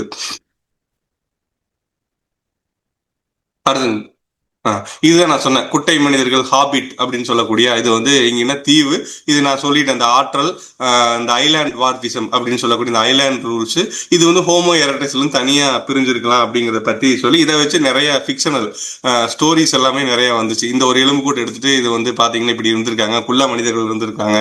அப்ப இதை வச்சுதான் ஒரு ஃபேமஸான ஒரு ஸ்டோரி லில்லிபுட் கதாபாத்திரம் எல்லாம் வந்து பாத்தீங்கன்னா இதை பேலன்ஸ் பண்ணி இதை பேஸ் பண்ணி தான் எடுத்திருக்காங்க. பட் வந்து இது வந்து பீட்டர் ப்ரவுனும் மைக் மார்வுட் அப்படிங்கிறவங்க 2003 தான் இந்த LB1 ஃப்ளோ அதாவது ஃப்ளோரன்சிஸ் 2003 அப்படிங்கிற ஒரு விஷயத்த வந்து கண்டுபிடிக்கிறாங்க. இது வந்து என்னன்னா, இவங்க வந்து குழந்தை, இவங்க அதாவது அவங்க சராசரி உயரமே 3 அடி தான். இவங்க என்ன சொல்றாங்க, பார்த்துட்டு இது வந்து ஒரு குழந்தையா இருக்கிறதுக்கு வாய்ப்பு இருக்கு, அல்லது இவங்களுக்கு ஏதாவது நோய் தாக்கி இருக்கலாம் அப்படின்னு கண்டுபிடிக்கிறாங்க. ஆனா எல்லா நமக்கு கிடைச்ச எவிடன்ஸ்ல இருந்து பாக்குறப்ப, டோட்டலா இதே மாதிரி கிடைக்கிறப்ப பாக்குறப்ப இவங்க என்ன சொல்றாங்கன்னா, இது வந்து ஒரு தனி இனம் அப்படின்னு சொல்லி டிக்ளேர் பண்றாங்க. இது வந்து ஹோமோ ஃப்ளோரன்சிஸ். ஏற்கனவே இதை பத்தி பார்த்துட்டோம். அடுத்து இது வந்து எனக்கே தெரியல. இது இப்பதான் நான் ஏற்கனவே ஸ்லைடு ப்ரிப்பேர் பண்ணப்ப எனக்கு தெரியல. பிலிப்பைன்ஸ்ல லுசான் அப்படிங்கிற ஒரு தீவு. இந்த தீவுல இதே மாதிரி வாழ்ந்தவங்க கிட்டத்தட்ட வெறும் மிக சமீபத்துல 67,000 இருந்து 50,000 ஆண்டுகளுக்கு முன்னாடி வாழ்ந்த மிக புதிய கண்டுபிடிப்பு. நான் இதை பத்தி இன்னும் கொஞ்சம் ஸ்டடி பண்ணணும். ஹூமோ லுசனேசிஸ் அப்படிங்கிற இவங்க 2019 மிக சமீபத்துல கிட்டத்தட்ட கலாவோ அப்படிங்கிற ஒரு இடத்துல இருந்த குகையில 7 பல்லுல இருந்தும் எலும்புகள்ல இருந்து மட்டுமே இந்த அடையாளத்தை எடுத்திருக்கிறாங்க. இதுவும் புளோரஸை போலவே என்னன்னா ஒரு தீவு சிறுமை தான், சின்ன உடலா தான் கிடைச்சிருக்குது. ஆனா இவங்களுடைய கால் அமைப்பு வந்து நான் முன்னாடி லூசி பார்த்தோம் பாத்தீங்கன்னா ஆஸ்ட்ரலோபிதேகஸ், அந்த மாதிரியான ஒரு கால் எலும்பு அமைப்பு. ஆனா பல்லு அமைப்பு வந்து பாத்தீங்கன்னா ஹோமோக்கானதா இருக்குது. அப்ப இது என்னன்னா, ஒரே நேரத்துல இவங்க வந்து மரத்துல ஏறி இருந்திருக்கலாம், அதே நேரத்துல இவங்க வந்து சமைச்சும் சாப்பிட்டு இருந்திருக்கலாம். அப்ப நான்வெஜ் ஐ மீன் என்ன என்ன வந்து இறையாடி வச்சு வேட்டையாடி உண்டிருக்கலாம் அப்படிங்கிற மாதிரியான ஒரு விஷயம் இருக்குது. அப்ப இந்த தீவுக்கு அவங்க எப்படி வந்திருப்பாங்க? கடல் கடந்து வந்திருக்காங்கன்னா கடலை எப்படி கடந்திருப்பாங்க? கடல் நீரோட்டம் வந்து அதை நோக்கி போறதை இவங்க எப்படி கால்குலேட் பண்ணியிருப்பாங்க? அப்ப இந்த மிதவைகள் எங்கிருந்து வந்திருக்கு, மிதவைகளை பிடிச்சி எத்தனை தலைமுறை இங்க வந்து சேர்ந்திருக்கும் அப்படிங்கிறது எல்லாமே பிரமிப்பூட்டக்கூடிய ஒரு ஒரு யூகத்துக்கு நம்மளை வந்து, யூகம் சொல்றதை விட ஒரு நிரூபிக்கிறதுக்கு தேவையான ஒரு இதை நோக்கி நம்ம நகர்த்திட்டு போகுது அப்படிங்கிறத பாக்குறோம். அடுத்து ஹோமோ நெலடி. இது வந்து இது இது திரும்ப எங்க வருது அப்படின்னா 3,00,000 ஆண்டுகளுக்கு முன்னாடி தென்னாப்பிரிக்காவே வருது. இதெல்லாம் சமீபத்து கண்டுபிடிப்பு. இது 460 இருந்து 600 இது ஹோமோ ஹெபிலிஸினுடைய அளவு தான் இருக்குது. ஆனா காலம் வந்து பாத்தீங்கன்னா 2,50,000. ஹோமோ ஹெபிலிஸ் நம்ம இதுக்கு முன்னாடி பார்த்தோம், அது வந்து கிட்டத்தட்ட ஒரு 21,00,000 ஆண்டுகளுக்கு முன்னாடின்னு சொல்லி ஹோமோ ஹெபிலிஸ் திறமையானவன், அந்த கல்களை பயன்படுத்தணும்னு சொல்லி பாக்குறோம். பட் அதே அளவு உடல் அமைப்பு, அதை போலவே இருக்கக்கூடிய மூளை அமைப்பும் கொண்ட ஒரு சின்ன பிரிவு நமக்கு கிடைச்சிருக்கிற எவிடன்ஸ் படி பார்த்தா 2,50,000 ஆண்டுகளுக்கு முன்னாடி. அப்ப அதே 2,50,000 ஆண்டுகளுக்கு முன்னாடி ஹோமோசேப்பியன்ஸ் வந்து ஆப்பிரிக்கா விட்டு வெளியே அவன் டிராவல் பண்ணி போக ஆரம்பிச்சிட்டான். அப்படி இருக்கிறப்ப ஹெபிலிஸ் மாதிரியான ரொம்ப காலத்தால் முந்தைய ஒரு உடல் அமைப்பை கொண்டிருக்கக்கூடிய ஒரு சிறு பிரிவு எங்க இருந்திருக்குன்னா, இதே தென்னாப்பிரிக்காவில் ஒரு தனிச்ச ஒரு தன்மையில், அதாவது ரைசிங் ஸ்டார் குகைன்னு சொல்லக்கூடிய அந்த குகைகளை ஒட்டி இருந்த பகுதிகளை வாழ்ந்திருக்கிறாங்க. இது வந்து ஒரு என்ன சொல்ற ஒரு சேலஞ்சிங்கா ஒரே காலகட்டத்தில் வாழ்ந்திருக்காங்க. கிட்டத்தட்ட ஒரு 1,550 எலும்புகள் பக்கம் அவங்க எடுத்திருக்கேன்னு சொல்றாங்க. இவங்களுடைய தன்மை, இவங்களுடைய மூளையினுடைய தன்மை, ஏன்னா வெறும் 610 சிசி தான். அப்ப அப்படி இருக்கிறப்ப இவங்களுடைய கிரியேட்டிவ் திங்கிங், இவங்க என்ன மாதிரியான லைஃப் ஸ்டைல இருந்திருப்பாங்க, சோஷலைஸ்டா இருந்திருப்பாங்களா அப்படிங்கறதெல்லாம் தெரியல. பட் இது வந்து 2023 இவங்க வந்து குகை ஓவியங்கள் வரைஞ்சிருக்கலாங்கிற ஒரு புதிய ஆய்வை வச்சு இன்னைக்கும் வந்து ஆய்வு நடந்துட்டு இருக்கிறதா சொல்லி சொல்றாங்க. இந்த ரெண்டுமே எனக்கும் புதுசு தான். இந்த லுசோனிஸும் இந்த நலேடியும் எனக்கும் புதுசு தான். நான் ஃபர்தரா இதை வந்து தேடணும் அப்படின்னு நான் பாக்குறேன். இப்ப இதோட நம்ம முடிக்கிறோம். இன்னைக்கு ஸ்லைடு வந்து இதோட முடிக்கிறோம். அப்ப இந்த 70,000 ஆண்டுகளுக்கு முன்னாடி கிட்டத்தட்ட ஒரே நேரத்துல இந்த 6 பிரிவு வந்து உலகம் முழுக்க இருந்திருக்கு. அதுல ஹோமோசேபியன்ஸ் வந்து எங்க இருந்ததுன்னா, ஆப்பிரிக்காவிலிருந்து வெளியே, அதாவது 3,00,000 ஆண்டுகளுக்கு முன்னாடி ஆப்பிரிக்காவிலிருந்து வெளியே வந்த நம்ம இன்னைக்கு வாழ்ந்துட்டு இருக்கிற ஹோமோசேபியன்ஸுடைய மூதாதை. அடுத்ததா நமக்கு ரொம்ப நெருக்கமான பங்காளியான ஞான்றதால், அவன் எங்க இருக்கிறான்னா ஐரோப்பாவில் இருக்கிறான். அடுத்து அதே காலகட்டத்துல கிட்டத்தட்ட ஆசியாவில் சில பகுதிகளில் வந்து டெனிசோவன், எங்கன்னா திபெத்து, சைபீரியா, இந்தோனேஷியா போன்ற பகுதிகளில் டெனிசோவன்ஸ் சொல்லக்கூடிய அவங்க. அடுத்தது புளோரன்சிஸ் அப்படிங்கிற ஒரு ஃப்ளோர்ஸ் அப்படிங்கிற தீவுல வாழ்ந்த இந்த குள்ள மனிதர்கள், ஹோமோ புளோரன்சிஸ். அடுத்ததா வந்து பாத்தீங்கன்னா பிலிப்பைன்ஸ் தீவுகள்ல ஒரு தீவு கூட்டமான லூசோன்கிற அந்த தீவு குகையில கண்டெடுக்கப்பட்ட ஹோமோ லுசோனின்சிஸ் அப்படிங்கிற அந்த 50,000 ஆண்டுகளுக்கு முன்னாடி வாழ்ந்த மனிதர்கள். அடுத்தது இப்ப நாம சமீபத்துல பார்த்தா இப்ப அந்த ஹோமோ ஹெபிலிஸ் மாதிரி இருந்த வெறும் சராசரியா ஒரு 600 சிசி மட்டுமே கொண்டிருக்கக்கூடிய மூளை அளவு வச்சிருக்கக்கூடிய ஹோமோ நெலடி, இவங்க எல்லாமே 70,000 ஆண்டுகளுக்கு முன்னாடி இத்தனை பிரிவினர் இந்த உலகத்துல வாழ்ந்துட்டு இருந்தாங்க அப்படிங்கிறதுக்கான தரவான ஒரு அறிவியல் சான்றுகளின் அடிப்படையில இது வந்து நிரூபிக்கப்பட்டிருக்கு. அப்ப இந்த ஒரே நேரத்துல வாழ்ந்த இனங்கள் தான் நம்ம கதையினுடைய மிக மிக ஒரு பிளாட்டிக்கான ஒரு ரொம்ப எமோஷனலான ஒரு நாடகீயமான ஒரு இனம் அப்படின்னு சொல்லிட்டு இதுல இருந்து ஒரு இனம் தான் இன்னைக்கு வாழ்ந்துட்டு இருக்கு. அந்த ஒரு இனம் எதுங்கிறது நம்ம எல்லாத்துக்குமே தெரியும், ஹோமோசேப்பியன்ஸ். அப்ப இந்த ஹோமோசேப்பியன்ஸுக்கு மட்டும் இவ்வளவு ப்ரிவிலேஜ் எப்படி கிடைச்சது, இதுக்கு மட்டும் எப்படி இவ்வளவு ஒரு நீண்ட சக்சஸ் ஸ்டோரி வந்து இருக்குது, சக்சஸ் ஸ்டோரியா இல்ல ஃபெயிலியர் ஸ்டோரியா? அப்ப இதுக்கு வந்து இந்த புவியியல் தனிமையோ காலநிலை மாற்றமோ இல்ல ஜெனடிக் ட்ரிஃப்டோ இந்த மாதிரி நாம ஏற்கனவே பார்த்த நேச்சுரல் செலெக்ஷனோ வந்து நெகட்டிவா கொடுக்காம இதுக்கு மட்டும் எப்படி ஒரு பாசிட்டிவான ஃபீட்பேக்லயே கொடுத்துட்டு இருந்துச்சு அப்படிங்கறத வந்து நம்ம அடுத்த அமர்வுல வந்து பார்ப்போம். அப்படிங்கிற அடிப்படையில இந்த செஷன் வந்து இதோட முடிச்சுக்கலாம். கரெக்டா இருக்குன்னு தோணுது. அது வந்து மீண்டும் நாம வந்து காலப்பயணம் செய்யறன்ற அந்த வார்த்தையை கூட நான் திருப்பி திருப்பி சொல்லக்கூடாதுன்னு நினைக்கிறேன். இது வந்து மீண்டும் நம்மள நாமே பாக்குற மாதிரி தான். இவ்வளவு காலம் நீடிச்சிருக்கல, இவ்வளவு காலம் நாம எப்படி நீடிச்சோம் அப்படின்ற கேள்வி நமக்குள்ள வர்றப்ப ஒருத்தர் இருக்கிறாரு, அவர் இன்னும் நீடிச்சிருக்காரு, நாம தான் அது. நாம கூட ஒருத்தர் 2 வருஷத்துக்கு முன்னாடி நம்ம கூட ஒருத்தர் இருக்கிறான், ஆனா அவன் நம்மளோட ரொம்ப மூளை கம்பி, அவன் எப்படி வாழ்ந்தான்? 70,000 வருடங்களுக்கு முன்னாடி 5 பேர் இருந்திருக்காங்க நம்ம கூட. 70,000 வருடங்களுக்கு முன்னாடி இருந்திருக்கிறான். அவன் எங்க இருந்தா, எப்படி இருந்தா, அவன் வாழ்க்கை முறை எப்படி இருந்துச்சு, ஒரு பெரிய ஆச்சரியம். அதாவது வந்து ஒரு கிரைம் த்ரில்லர் மாதிரி இருந்துச்சு. நம்மளை பார்த்து பயந்துட்டு இருந்திருப்பானா, மறைஞ்சு வாழ்ந்தானா அப்படின்ற மாதிரி எல்லாம் யோசிச்சு. ஓகே, தோழர்களை நான் ஒருத்தர் அழைக்கிறேன், பேசலாம். அருண்வாசகன் தோழர்.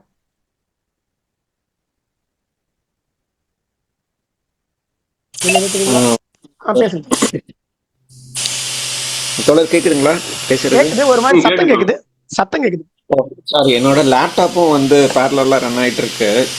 ஸோ அதனாலதான் மன்னிக்கணும். ரொம்ப நன்றிங்க தோழர். வழக்கம் போல வந்து ரொம்ப பயனுள்ள ஒரு செஷனு. நான் அப்படியே ஒரு ஆச்சரியமாக தான் உட்காந்து பார்த்துட்டு இருந்தேன். ஈவன் லாஸ்ட்டாக அவர் கொடுத்தது அந்த ஒரு என்ன சொல்ல ஒரு தொகுத்து வழங்கின அந்த ஒரு 5 மனித இனங்களையும் வந்து ஸ்க்ரீன்ஷாட் எடுத்து பார்த்துட்டு இருந்தேன், என்ன எப்படி வந்திருக்கு அப்படின்ற மாதிரியான ஒரு இது. எனக்கு ஒரே ஒரு கேள்விங்க தோழர். நான் எப்படி புரிஞ்சுக்கிறேன் அப்படின்னா வந்து இந்த மற்ற உயிரினங்களோட கம்பேர் பண்ணும் போது மனித இனம் அது ஹோமோசேப்பியன்ஸ்க்கு மட்டுமானு எனக்கு சரியாக தெரியல. பட் இந்த பகுத்தறிவு அப்படிங்கிறது மனிதனுக்கான ஒரு தகவமைப்பு, சரிங்களா? இந்த தகவமைப்பு வந்து மற்ற எல்லா மனித இனங்கள்லையும் இருந்ததா? ஏன்னா இப்போ நம்ம ஹோமோ எரெக்டஸ் பற்றி நீங்கள் சொல்லிட்டு இருக்கும் போது அவங்க கோடாலிகளை வந்து எப்படி பயன்படுத்தினாங்க, நெருப்பை வந்து எப்படி கட்டுப்படுத்தி பயன்படுத்தினாங்க அப்படின்ற மாதிரி சொல்லியிருந்தீங்க. ஸோ இது எல்லாமே வந்து அந்த பகுத்தறிவுங்கிற அந்த தகவமைப்புக்கு கீழே வருமா, இல்லை அது எந்த மாதிரியான இதில் இருக்குங்க தோழர்? அதை பற்றி கொஞ்சம் எனக்கு இந்த சந்தேகம் இருக்கு தோழர். கான்சியஸ்னஸ் நீங்க சொல்றது வந்து கான்சியஸ்னஸ் அப்படி வச்சுட்டேன். நம்ம ஒரு கான்சியஸ்னஸ்ல இருந்துதான் இப்ப எப்ப சோஷலைஸ் ஆகுறான், சோஷலைஸ் ஆகிறதுக்கான தேவை என்ன? அப்ப இந்த விஷயங்கள்ல இருந்து யோசிக்கிறப்ப இந்த பகுத்தறிவு அப்படிங்கிறது எனக்கு இது எப்படி கனெக்ட் பண்ணலாங்கிறது எனக்கு தெரியல. ஆக்சுவலா இது எப்ப பின்னாடி வரும்னா ரொம்ப வெரி லேட்டரா நம்ம தாவரத்தை பழக்கப்படுத்துறான் பாத்தீங்களா? அத ஹண்டர் கேதரர்ஸாவே இருக்கிறான். உணவை தேடி போறான், உணவை தேடி போயிட்டு இருந்த காலகட்டம் வரைக்கும் இந்த ஒரு சென்ஸ் இல்ல அவனுக்கு. உணவு உற்பத்தியாளரா மாறுறான் பாருங்க. உணவு உற்பத்தியாளரா மாறி தாவரத்தை பழக்கப்படுத்தி ஒரு செட்டில்டு பீப்புளா வாழ்றான் பாருங்க. அந்த செட்டில்டு பீப்புளா வர்றப்பதான் நீங்க கேட்கக்கூடிய இந்த பகுத்தறிவு, இந்த ப்ரிடிக்ஷன்ஸ், சேவிங்ஸ் இதெல்லாம் வரும். அது முன்னாடி வரைக்கும் வந்து பார்த்தோம் அப்படின்னா அவன் வந்து ஒரு எனக்கு தெரிஞ்சு என்னுடைய அனுபவம் எனக்கு தெரிஞ்சு என்னோட இதான் சொல்றேன். மேபி அது எந்த அளவுக்கு சரியா இருக்குமா அப்படிங்கறத பின்னாடி நீங்க கேட்டதுக்கு பிறகு நாமளே தேடுவோம், நீங்களும் தேடுங்க. எனக்கு இது என்னவா இருக்கு அப்படின்னா அவன் வந்து இப்ப ஞான்றதாள்கிட்ட வந்து என்னன்னா அவன் ஒரு குகைக்குள்ள வாழ்றான். அவன் வாழ்ந்த காலகட்டம் முழுக்க ஐசேஜ். அப்ப அவனுடைய இடம் வந்து ரொம்ப சவாலான ஒரு இடம். இப்ப அதுக்குள்ள வாழ்றப்ப இயல்பாவே அவனுக்குள்ள அந்த சோஷலைஸ்டுங்கிற மென்டாலிட்டி வந்து வந்துருது. நீங்க ஹோமோ சேப்பியன்ஸுக்கு கிடைச்சிருக்கிற அந்த சோர்ஸ், அது சமூக குழுவாக்கம் அப்படிங்கிற அந்த அதற்கான எவிடன்ஸ் ஹோமோ சேப்பியன்ஸு கிடைக்கிறத விட யாருக்கு கிடைச்சிருக்கு அதிகமானு பாத்தீங்கன்னா நியாண்டர்தாலுக்கு கிடைச்சிருக்கு. அவன் வந்து செத்தவனை வந்து ரொம்ப மதிப்பா நடத்தியிருக்கிறான். அவனுக்கு வந்து ஒரு மலர் அஞ்சலி செலுத்தி இருக்கிறான். அவனை சுத்தி வந்து சின்ன சின்ன பீட்ஸ் எல்லாம் வச்சு அந்த அந்த அந்த சாவு மேடையை வந்து அழகாக்கி தான் அவனை போச்சிருக்கிறான். அப்ப இந்த மாதிரியான மூட நம்பிக்கைகள் வந்து நீங்க கேட்ட கேள்வி, பகுத்தறிவுங்கிறது மூட நம்பிக்கையினுடைய எதிர் வடிவமா நம்ம எடுத்துக்குவோம். அவன் அத அந்த அந்த அந்த சினரியாவை அவன் எப்படி பார்த்திருக்கிறான் அப்படின்னா, இது வந்து அந்த அவங்களுக்குள்ள இருக்கிற சமூக இணக்கத்தை மீண்டும் வந்து ரொம்ப வலுவாக்கும் அப்படிங்கிற அடிப்படையில புரிஞ்சுக்கிறோம். பட் நீங்க கேட்ட இந்த கேள்விக்கான பதில் வந்து, நான் வந்து ஒரு செட்டில்டு பீப்புளா அவன் தாவரத்தை பழக்கப்படுத்தி ஒரு இடத்துல நிலையாக வாழ தொடங்கினதுக்கு பிறகு வந்திருக்கலாம் அப்படிங்கிறத நான் பாக்குறேன். ஓகே, ஸோ அப்போ இதை வந்து நம்ம தகவமைப்போட ஒரு அங்கமா எடுத்துக்க முடியாது, கரெக்டுங்களா? ஏன்னா எனக்கு அங்கே குழப்பம் இருக்கு. இல்ல, இப்ப நம்ம எதை அடாப்டிவ்னு சொல்ல முடியும், எந்த விஷயத்த அடாப்டிவ்? இப்போ நியாண்டர்தால் வாழ்ந்த இடத்துல அவன் வந்து அதுக்குள்ளானது மட்டும் பண்ணல, அவன் ரிச்சுவல்ஸை ஃபாலோ பண்றான். இந்த ரிச்சுவல்ஸ் ஃபாலோ பண்றதுங்கிறது வந்து அடாப்டிவ்ல வராதில்ல. ரிச்சுவல்ஸ் ஃபாலோ பண்றதுங்கிறது வந்து இணக்கத்தை வலியுறுத்துறது. அந்த குழுவனுடைய இணக்கத்தையும் தியாகத்தையும் மற்ற விஷயங்களையும் அது வந்து அது விஷயம். இப்ப அடாப்டிவ்னா என்னன்னா, இப்போ வந்து இந்த டூலை பயன்படுத்துறான், இந்த டூலுக்கு பதிலா வேற டூலை பயன்படுத்தலாம், இல்ல இந்த டெக்னிக்கை பயன்படுத்தி நான் வேட்டையாடுறேன், இல்ல இது வந்து எனக்கு இதாவது நான் வேற டெக்னிக் பயன்படுத்தி நான் வேட்டையாடுறேன், இந்த மாதிரி வரதை வந்து ஒரு அடாப்டிவ் ரேஷியோல வைக்க முடியும். பட் இந்த மாதிரி ஒரு ஒரு மைண்ட்ஃபுல்னஸா இருக்கக்கூடிய ஒரு கான்சியஸ்னஸ் பேஸ்டு வரக்கூடிய விஷயத்த வந்து நம்ம அடாப்டிவ்ங்கிறத எங்க பொருத்தலாம் அப்படின்னா, நம்ம ஃபுட் ப்ரொடியூசர்ஸா உணவு உற்பத்தியாளராக மாறின அந்த காலகட்டத்திலிருந்து நம்ம பொருத்தி பார்க்கலாம் அப்படிங்கிற மாதிரி எனக்கு தோணுது. தேடுவோம், இந்த விடையை தேடுவோம், இந்த கேள்விக்கான பதில் தேடுவோம். சூப்பர் சூப்பர், மகிழ்ச்சி. இன்னொரு கேள்விங்க தோழர். இந்த தலைப்பை வச்சே ஒரு கட்டுரை எழுதலாம் தோழர். பகுத்தறிவு அடாப்டேஷனா அவருடைய குழு, அதாவது தன்னுடைய தேவைகள்லாம் நிறைவேற்றுவதற்காக தன்னுடைய கண்டறிந்த பொருளோட உரையாடுகிற போது உருவானதா பகுத்தறிவு. நான் சொல்றேன், பகுத்தறிவினுடைய எதிர்மறை வடிவம் தான் தோழர் மூட நம்பிக்கை. ஆமாம், ரொம்ப சிம்பிளான. நீங்க பகுத்தறிவு சென்ஸ் இல்லைன்னா நீங்க அதனுடைய அதன் நேர்மறை வடிவம் நம்பிக்கை, அதனுடைய அல்லது அலசி ஆராயிறது, அதனுடைய எதிர்மறை வடிவம் தான் வந்து பாத்தீங்கன்னா மூட நம்பிக்கை. அப்ப இங்க பகுத்தறிவுக்குரிய அந்த பேசிக் சென்ஸ் வந்திருக்கலாம். அந்த பகுத்தறிவுங்கிறத எப்படி பாக்குறது அப்படிங்கிற ஒரு கேள்வி எனக்கு வருது. இது இன்னைக்கு இருக்க கான்டெம்பரரி கான்டெக்ஸ்டுக்குள்ள அந்த பகுத்தறிவை வச்சு பாக்குறதா, இல்ல அவங்க வாழ்ந்த காலகட்டத்தினுடைய சாத்தியக்கூறுகள் அவங்களுக்கு எந்த வாய்ப்புகளை வழங்குச்சோ அதுல இருக்கக்கூடிய தன்மைகளை வச்சு நம்ம பகுத்தறிவுங்கிறத எப்படி பாக்குறது அப்படிங்கிற ஒரு டயலமா ரைஸ் ஆயிருக்கு. இத தூண்டி விட்டதுக்கு தேங்க்ஸ் தோழர். ஏன்னா எனக்கு அந்த கேள்விகள் வந்து, ஏன்னா இப்போ மொழி உருவாக்கத்துக்கு வந்து கம்யூனிகேஷன் சிஸ்டம் வந்திருக்கணும் அப்படின்னாலே வந்து அவனுக்குள்ள ஒரு நம்பிக்கையும் அந்த குழு நீங்க சொல்றது வந்து பாக்ஸ் P2 வந்து ஒரு முழுமையான அப்படின்னு சொல்ல, ஞான்றதால் வந்து ஒரு முழுமையான சைகை லாங்குவேஜ் இருந்துட்டு தவிர அவங்களுக்கு பிரத்யேகமாக ஹோமோ சேப்பியன்ஸ் மாதிரி இருக்கக்கூடிய ஒரு நல்ல வளர்ச்சி அடைந்த மொழியை வந்து ஞான்றதார்கள் பழக்கப்படுத்தி இருந்தாங்க அப்படிங்கிறதுக்கான எந்த எவிடன்ஸும் கிடைக்கல. ஆனா அதனுடைய துவக்க கட்ட ஒரு மொழி, ஒரு சைன் லாங்குவேஜா அதுல வந்து நியாண்டர்தால்ஸினுடைய பங்களிப்பு இருந்திருக்கு அப்படிங்கறத அந்த பாக்ஸ் P2 மரபணு வச்சு அவங்க உறுதிப்படுத்துறாங்க. பட் அது வந்து இதான். Super super. அப்புறம் இன்னொரு கேள்விங்க தோழர், நீங்க சொல்லியிருந்தீங்க வந்து நம்ம ஒரு கட்டத்துல வந்து கிட்டத்தட்ட ஒரு 6 வகையான மனிதர்கள் வந்து ஒரே காலகட்டத்துல வாழ்ந்தாங்க. ஆமா, அவங்களுக்குள்ள இனக்கலப்பு நடந்திருந்தா அவங்களுடைய ஓகே, அவங்களோட அந்த மரபியல் நீட்சி வந்து இன்னமும் தற்கால மனிதர்கள் கிட்ட இருக்குங்களா? அந்த பத்தின தகவல் இருக்குங்களா? நம்ம நம்ம அமெரிக்காவில இருந்து விவேக் தோழர் இருக்காருல்ல, அவரோட மரபணு கூறு ஆராய்ஞ்சதுல நியாண்டர்தாலோட மரபணு கூறு இருக்குன்னு சொல்லிட்டு அவரு தகவல் பதிவு பண்ணி நிகழ்வுல மரபணு கூறுகளை ஆராயறாங்கல்ல, அந்த ஒரு நெட்வொர்க்ல அவங்கள்ட்ட வந்து ரத்த மாதிரிகளை கொடுத்தா அவங்க நம்முடைய மாதிரிகள்ல எது எது எதோட தொடர்புன்னு சொல்றப்ப நியாண்டர்தாலோட மனிதனுடைய பிரிவு அவர்கிட்ட இருந்துச்சான், அவர் பதிவு பண்ணி இருந்துச்சு. இப்ப நம்ம சேப்பியன்ஸுக்குள்ள நியாண்டர்தாலுடைய பங்களிப்பு இருக்கு. டெனிசோவன்ஸ் சொல்லக்கூடிய சைபீரியா திபெத்துல வாழக்கூடிய மரபணுக்கள்ல நியாண்டர்தாலினுடைய மரபணு கூறுகள் அவங்ககிட்டே இருக்கு. இன்னைக்கு இருக்கிற யூரோப்பியன்ஸுக்குள்ள டெனிசோவன்ஸினுடைய மரபணு கூறுகள் இவங்ககிட்ட ஷேர் ஆயிருக்கு. இந்த புளோரன்சிஸும் இந்த லாஸ்டா பார்த்த நல்லேடியும் நாம இன்னும் கொஞ்சம் எடுத்துக்கலாம். அதனுடைய தாக்கம் வந்து சுற்றி இருக்கக்கூடிய மனிதர்கள்ட்ட இருக்குதா, அது ஏதாவது உறுதிப்படுத்தப்பட்டிருக்கா, இல்ல அந்த ஆய்வினுடைய சமகால தன்மை என்னங்கிறத தேடி பார்த்து கண்டுபிடிப்போம். நம்ம இதை வந்து நம்ம அடுத்த வகுப்பினுடைய முதல்ல சொல்லிட்டு நம்ம ஆரம்பிக்கலாம். இன்னும் கொஞ்சம் இன்ட்ரெஸ்டிங்கா இருக்கும். இது ஒரு புத்தகமா, அந்த புத்தகம் தான் பேசுறேன்னு நினைக்கிறேன். ஓகே, நான் இன்னும் ஒரே ஒரு கேள்வியோட நிறைவு செஞ்சுக்கிறேன். நம்ம தற்கால மனிதர்கள்ல பாத்தீங்கன்னா நம்மளோட பிஹேவியரல் பேட்டர்ன்ஸே வந்து ஒரு ஒரு எக்ஸ்ட்ரீம் வேரியேஷன்ஸ் இருக்கு. ஒரு என்ன சொல்றது, பயங்கர ஒரு டைனமிக்கா டைவர்சிஃபைடா இருக்கும். ஸோ இது எல்லாமே வந்து இந்த மரபியல் கலப்புகளுடைய ஒரு நீட்சியா இருக்குங்களா? சில பேர் வந்து பாத்தீங்கன்னா ஒரு ஒரு ஃபிக்ஷனல் தாட்ஸ், ஒரு ஒரு சைக்கோ பார்த்தாவே இருக்காங்க அப்படின்னா அதெல்லாம் நம்மளால வந்து நம்ப முடியாத அளவுக்கு கூட இருக்காங்க. சில பேர் வந்து பாத்தீங்கன்னா தன்னை நீங்க அந்த மர்ம மனிதர்கள் பத்தி பேசுனீங்கல்ல, சில பேர் வந்து ஓனாய் மனிதர்களா இருக்கணும், டாட்டூஸ் குத்திக்கிறது, மீன் ஃபார் எக்ஸாம்பிளுக்காக நான் சொல்றேன். இது எல்லாமே வந்து அந்த மரபு கலப்புகளோட நீட்சியா இருக்குங்களா, இல்ல இது வேற வகையான ஒரு சயின்ஸுங்களா? இது எனக்கு தெரிஞ்ச வரைக்கும் இது வந்து மரபுக்கும் ஐ மீன் மரபு அணுக்கும் இந்த பிஹேவியரல் சேஞ்சஸுக்கும் வந்து எந்த இது இல்லை தோழர். சம்பந்தம் இது கிடையாது. ஓகே. வந்து சமூகம் அவன் வாழ்ந்துட்டு இருக்கிற சமகால சமூகம் கொடுக்கக்கூடிய அழுத்தத்துக்கான எதிர்வினை.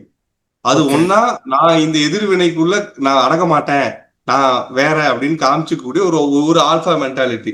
இல்லைன்னா இதுக்குள்ள நான் என்ன கரைச்சுக்கிறேன், இதுக்குள்ள நான் கரைச்சுக்கிட்டு இது கொடுக்குற அந்த கரைதல் கொடுக்கக்கூடிய சந்தோஷத்துக்குள்ள நான் என்ன வந்து இழந்துடுறேன், இப்படிங்கிற மாதிரியான விஷயங்கள் தானே தவிர இதை வந்து நம்ம வந்து மரபணுக்களுக்குள்ள இந்த ரூத்லெஸ் வந்து நம்ம கனெக்ட் பண்ணி பார்க்கவே முடியாது. ஏன்னா மரபணு அடிப்படையில மனிதன் வந்து ஒரு ஆல்ட்ரிஸ்டிக் தோழர், தியாக மனப்பான்மை கொண்டவன். தன்னுடைய இனம் தன்னுடைய இனத்திற்காக தன்னையே தியாகம் செய்து கொள்ளக்கூடிய அளவுக்கான ஒரு தியாகத்தன்மை கொண்ட ஆல்ட்ரிஸ்டிக் பிஹேவியர்ல மனிதன் டாப்பு. அப்ப அந்த தனமெல்லாம் இப்ப எங்க காணாம போச்சு. இப்ப எல்லாமே செல்பிஸ் ஆயிட்டான். இப்ப என்ன சொல்றான், ஜீன் மேல பழிய போட்டான், செல்பிஸ் ஜீன் அப்படின்னு. ஜீன் செல்பிஸா இருக்கலாம், பிஹேவியர் அதை அடாப்ட் பண்ணி வந்த பிஹேவியருக்குள்ள ஓவர் டூ மச் ஆஃப் செல்பிஷ்னஸ்ங்கிறது எங்க வந்துச்சு? அப்ப இது வந்து நம்ம எடுத்துக்க முடியாது, எடுத்துக்க முடியாது. ஆமா நாம அல்ட்ரிஸ்டிக் திரும்ப திரும்ப அதான் நம்ம எடுத்துட்டு இருக்கிறோம். இந்த எவல்யூஷனும் இந்த சயின்ஸ் பாப்புலர் சயின்ஸ்ல நம்ம திரும்ப திரும்ப சொல்றது என்னன்னா, we are not too much selfishness. நமக்குள்ள அந்த ஆல்ட்ரிசம் இருக்கு, அந்த ஆல்ட்ரிசம் தான் இப்ப தேவைப்படுது. அதை மீட்டு கண்டெடுக்கிறதா நம்முடைய வேலைங்கிறதா இந்த மாதிரி உரையாடல் கொண்டு போய் சேர்க்கணும்னு நினைக்கிறோம். அதுதான் நம்ம கடைசியா நடத்த போற உரையாடல்ல மையநாதமா இருக்கிறது. நாம மனிதர்கள் நாம வந்து குழுவாக இருக்கணும், யாரையும் அழிச்சு ஒழிச்சு வளரணும்னு ஆசைப்பட்டது இல்ல. அப்படி அப்படி இருந்திருந்தா அழிஞ்சிருப்போம். செல்பிஷா இருந்தா அடுத்த ஜெனரேஷன் ஜெனரேட் ஆயிருக்காது. ஏன்னா தனக்கு நினைச்சு அது அப்படியே அழிவு நோக்கி போயிருக்கு. இது இப்போ அந்த ஆல்ட்ரிசம் இருக்கு, அது எங்க இருக்குன்னு தன்னுடைய குடும்பத்துக்குள்ளேயே சுருக்கி வச்சுட்டோம். தன்னை சார்ந்த இருக்கிற சொற்ப மனிதர்களுக்குள்ள தயாரா இருக்கிறோம். ஆனா அது வந்து ஒரு பறந்துபட்ட வர்றப்ப இங்க வந்து இந்த கல்ச்சுரல் ஹெகமனி, கலாச்சார ஆதிக்கம் வந்து உள்ள வந்துருது, பண்பாட்டு ஆதிக்கம் வந்து உள்ள வந்துருது. அதை ஐசோலேட் பண்ணுது. நீ வந்து யாருக்கு தியாகத்தோட இருக்கணும் அப்படிங்கறத நீ லிமிட்டைஸ் பண்ணு அப்படிங்கிற ஒரு புற அழுத்தம் வந்துடுது. இது வந்து ஆர்டிபிஷியல். இதுக்கும் ஜெனடிக்கும் சம்மந்தம் இல்லை, இதுக்கு நம்மளுடைய நேச்சர் ஆஃப் எமோஷன்ஸுக்கும் சம்மந்தமே இல்லை. அப்ப இதைத்தான் நம்ம பிரேக் த்ரூ பண்ணணும், இதுல இருந்து இதை பிரேக் த்ரூ பண்ணணும் அப்படின்னு புரியுது. ஸோ நீங்க அந்த செல்ஃபிஷ்னஸ்ங்கிற ஒரு வேர்டை யூஸ் பண்ணனால நான் இன்னும் ஒரே ஒரு கேள்வி மட்டும் கேட்டுக்கிறேன். இந்த மொத்த உயிர்கோள படைப்புகள்ல வந்து பாத்தீங்கன்னா நேச்சரோட அந்த செலக்டிவிட்டின்னு ஒன்று இருக்கும்ல, தேர்ந்தெடுத்தல்னு இருக்கும். ஸோ அது ஏன் குறிப்பா வந்து மேபி என்னோட டேர்ம்ஸ் தவறா இருக்கலாம், மன்னிக்கணும். ஸோ மனித இனம் வந்து பாத்தீங்கன்னா இத்தனை கோடி வருஷங்களுக்கு அப்புறம் இப்ப கிட்டத்தட்ட ஒரு 800 கோடி 800 கோடி பிளஸ் வந்துட்டு இருக்கோம். ஸோ இப்ப நம்மளோட ஒரே இன்டென்ஷன் என்ன இருக்குன்னா, நம்ம எப்படி நம்ம தழைச்சி இந்த பூமியில இருக்கிற வரைக்கும் வாழ்ந்துட்டு போறோங்கிற ஒரு மைண்ட் செட்ல கற்பனை கேட்டாத அளவுல வந்து அறிவியலை வச்சு அழிவை நோக்கி போய்கிட்டு இருக்கோம். பல பிரைமேட்ஸை வந்து அழிச்சிட்டோம். இன்னும் ஈவன் ரீசெண்டா வந்து தியோடர் பாஸ்கர் அவரோட இது கேட்கும் போது கிட்டத்தட்ட 8 மீட்டருக்கு வந்து பிளாஸ்டிக் இல்ல நம்ம செல்ஃப் சூசைட் பண்ணிட்டு இருக்கோம். நம்ம அவங்கள மட்டும் அழிக்கிறேன்னு சொல்லலாம். we are also self suiciding ourselves. Okay. So இது இயற்கையோட இப்ப யூஸ்வலா வந்து ஒவ்வொரு எராவுக்கும் வந்து நேச்சர் வந்து ஒன்னொன்னையும் வந்து என்ன சொல்றது, ஒரு ரீஸ்டார்ட் பண்ணிட்டு இருக்கோம். லைக் ஐசேஜ்ல இருந்து நம்மளோட இதுக்கு வந்திருக்கோம். ஸோ இப்ப இந்த மாதிரியான அழிவு மனிதர்கள் வழியாக வந்து நடத்தணும் அப்படிங்கிறது இயற்கையோட தேர்வா இருக்குமா? இது வந்து என்னோட புரிதல் மட்டும்தான். இது இருக்குமா? ஏன் மனிதர்கள் மட்டும் அழிவை வந்து உருவாக்கணும்? இது சூழ்நிலைகள்னால தானா? சொல்லாது. இயற்கைக்கு ஒரு கான்செப்ட் வச்சுக்கலாம். அது எப்படின்னு தெரியல. அது எப்படி அது இயற்கைங்கிறது என்ன, ஒரு நல்ல சீரிய ஒரு ஒத்திசைவு. ஒவ்வொரு தனிப்பட்ட விஷயங்களுக்குள்ளும் இருக்கக்கூடிய ஒரு ஹார்மோனிக்கல் இன்சிடென்ட்ஸ் வச்சுக்கலாம். ஒரு எல்லாத்துக்கும் நடக்கக்கூடிய ஒரு ஒரு உச்சகட்ட ஒரு ஒத்திசைவு, ஒரு ஒழுங்கு அமைவான ஒரு ஒத்திசைவு, அதுதான் இயற்கையை நாம் எடுத்துக்கிறோம். இந்த இயற்கைக்கு அந்த ஒரு தனிச்சு பார்க்கக்கூடிய அப்படிலாம் கிடையாது. நான் திரும்ப திரும்ப சொல்ற விஷயம் என்னன்னா, சூழலும் குறிப்பா இந்த ஜியாகிரபிக்கல் எலிமெண்ட் இருக்கு பாத்தீங்களா, இந்த புவியியல் கூறுகள் மட்டும்தான் அந்தந்த பகுதியில வாழக்கூடிய உயிரினங்களுக்கு தேவையான வாய்ப்புகளை கொடுத்துருக்கு. அந்த வாய்ப்புகளை பயன்படுத்தி தான் இதுக்கெல்லாம் வாழுது. அவ்வளவுதானே தவிர மனிதன் என்பவன் அதான் சொல்றேன், எல்லாத்துலயும் ஒரு பரிணாம முடுக்கம் நடந்துட்டே இருக்கு. இந்த பரிணாம முடுக்கம் என்பது ஒவ்வொரு உயிரினத்திலும் ஒவ்வொரு வகையில் நடந்துட்டே இருக்கு. ஆனா லக்கீலி மனிதனுக்கு இது மூளையில நடந்துட்டு இருக்கு. நீங்க ஆஸ்ட்ரலோபித்தேகஸ் ஆப்பிரிக்கான்னு சொல்லி வெறும் 300 to 400 சிசி தான் வச்சிருந்தான். 1300 சிசி இருந்துச்சு. இந்த 1300 சிசிங்கிறது எவ்வளவு தூரம் முடுக்கம் அடைஞ்சு வந்துட்டே இருக்கிறப்ப இப்ப இந்த 1300 சிசிவே அவன் என்ன பண்றான், இன்னும் கேட்டகரைஸ் பண்ணி இன்னும் அதை டிஜிட்டலோட கனெக்ட் பண்ணி நான் உட்கார்ந்த இடத்துல நான் யோசிக்கிறதெல்லாம் செஞ்சு முடிக்கிற மாதிரியான ஒரு சிப் பேட்டர்ன்ல நம்ம மூளையவே அவுட் ஆஃப் என்ன சொல்றது, அதே ஒரு அவுட் சோர்சிங் கொடுத்து நான் வேலை செய்யற மாதிரி உட்கார்ந்த இடத்துல மூளை அவுட் சோர்சிங் கொடுத்து அது மூலமா நான் வேலையை செய்யற அளவுக்கான ஒரு அட்வான்ஸ்டு டெக்னாலஜி நோக்கி போயிட்டு இருக்கிறான். அப்ப இதெல்லாம் பாத்தீங்கன்னா இது வேகம் தான், இந்த வேகம், இந்த சிந்தனை வேகம். இப்ப இது எல்லாமே எல்லாரும் இப்போ டைனோசரஸ் இருந்துச்சு. டைனோசரஸ் ஆரம்பத்துல எப்படி இருந்துச்சு, ரொம்ப சின்ன அளவுல தான் இருந்துச்சு. அப்ப அது ஏன் அவ்வளவு தூரம் முடுக்கம் அடைஞ்சது, அது காரணம் ஆக்சிஜன். ஜிஓன்னு சொல்லக்கூடிய அந்த கிராண்ட் ஆக்சிஜன் ஈவெண்ட், ஜிஓஇன்னு சொல்லுவோம், பெரிய ஆக்சிஜன் அளவு பெரிய இருந்துச்சு. இப்ப எல்லா பெரிய பெரிய பெரிய கடைசி நேரத்துல என்ன ஆகுதுன்னா, இதுல இருந்து வாழ தகுதி இல்லை, இந்த சூழலுக்கு வாழ தகுதி இல்லைங்கிறத நோக்கிட்டு அது அந்த சூழலுக்கு அடாப்ட் ஆக முடியாம அது எல்லாம் இறந்து போகுது, எல்லாம் அல்லது காணாம போகுது. அந்த அடிப்படையில மனிதன் இந்த சிந்தனை இது போயிட்டே இருக்குது அப்படின்னா, இது பூமியினுடைய இதோட ஒத்திசைவா இருக்க முடிஞ்சதுன்னா சர்வைவ் ஆகும். இது பூமியினுடைய மற்ற இயற்கை கூறுகளோட இது ஒத்திசைவா இருக்க முடியல அப்படின்னா இது எக்ஸ்டிங்க்ட் ஆகும். இது இயற்கை செய்யாது, நாமளே செஞ்சுக்கணும். நம்மளால எக்ஸ்டிங்க்ட், நம்மளால இதோட நம்ம ஒத்திசைந்து வாழ முடியல அப்படின்னா இது என்ன ஆகும், கடைசி காலப்போக்கில் என்ன ஆகும், இதனுடைய பயன்பாடுகள் குறையிறப்ப இது காணாம போகும், அருகி போகும், அழிஞ்சு போகும், அவ்வளவுதான். இது எல்லாமே தற்கொலைக்கான முயற்சிகள்னு நம்ம முடிவெடுத்துக்கலாம். தற்கொலைன்னு சொல்ல முடியும். இதுதான் உங்களுக்கு பெரிய ப்ராஃபிட் இண்டஸ்ட்ரி, இன்னைக்கு பெரிய லாப தொழிற்சாலையே இதுதானே. நீங்க தற்கொலைன்னு சொல்றீங்க. நினைக்கிறேன்.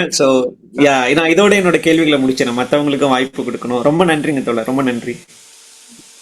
கேள்விதான் தொடர். இந்த நிகழ்வோட மிக முக்கியமான கூறு கேட்கறது ஒன்றும் பிரச்சனை இல்லை. ஏன்னா அப்படிதான் நம்ம யோசிச்சிருந்தோம். நாம ஒரு தூண்டல் கொடுக்குறோம், அதுல இருந்து வர உருவாக கேள்வி எல்லாம் தொகுத்து தான் பேசுறதா முடிவு பண்ணுது. இப்போ அந்த தொழில்நுட்ப பிரச்சனை காரணமா ஸ்கிரீன் ஷேர் ஆகுறதுல பிரச்சனை தான், டைம் ஆயிடுச்சு. அதோட உங்களோட கேள்விகள் சிறப்பு. நன்றி தோழர், நன்றி. பானரேக்கா தோழர்.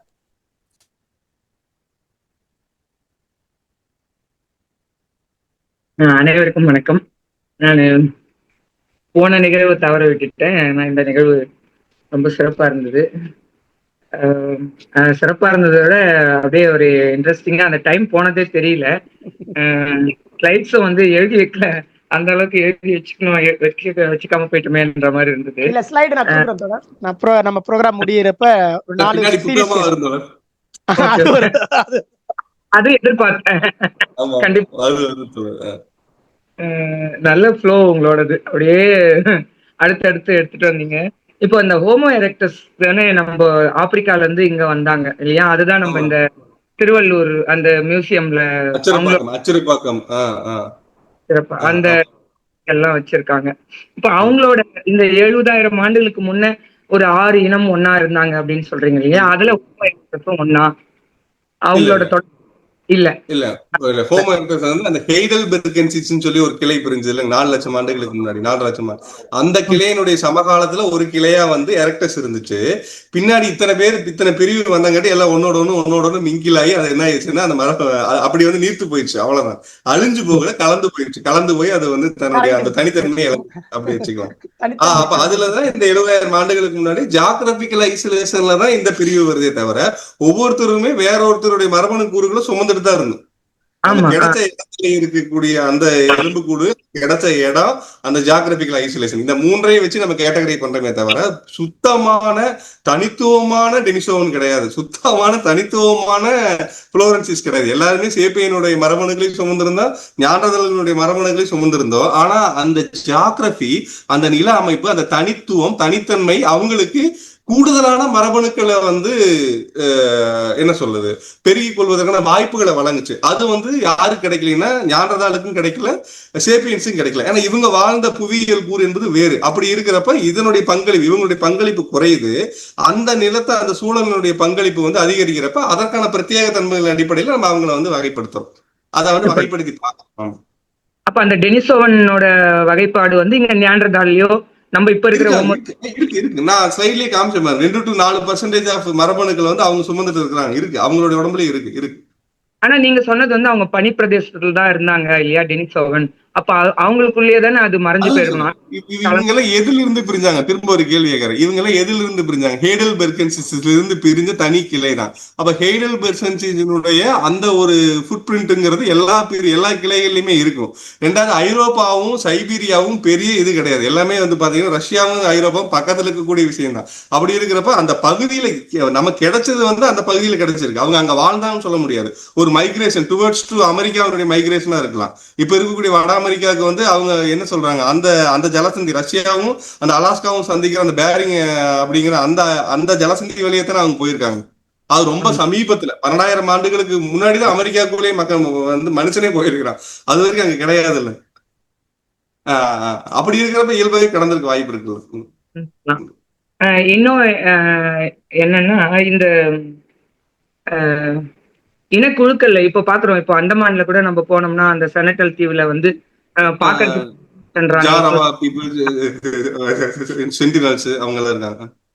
ஏன்னா ஒரு பயம் இருக்கும் அப்போ இருக்கிறவங்களுக்கு, ஒரு புதுசா ஒருத்தர் இருக்கிறாங்க அப்படின்னும் போது. இப்போ இந்த உருவ வேற்றுமை கூட இருந்திருக்கலாம். ஹோமோ எரெக்டஸோ எல்லாமே வேற்றுமை இருக்கும்.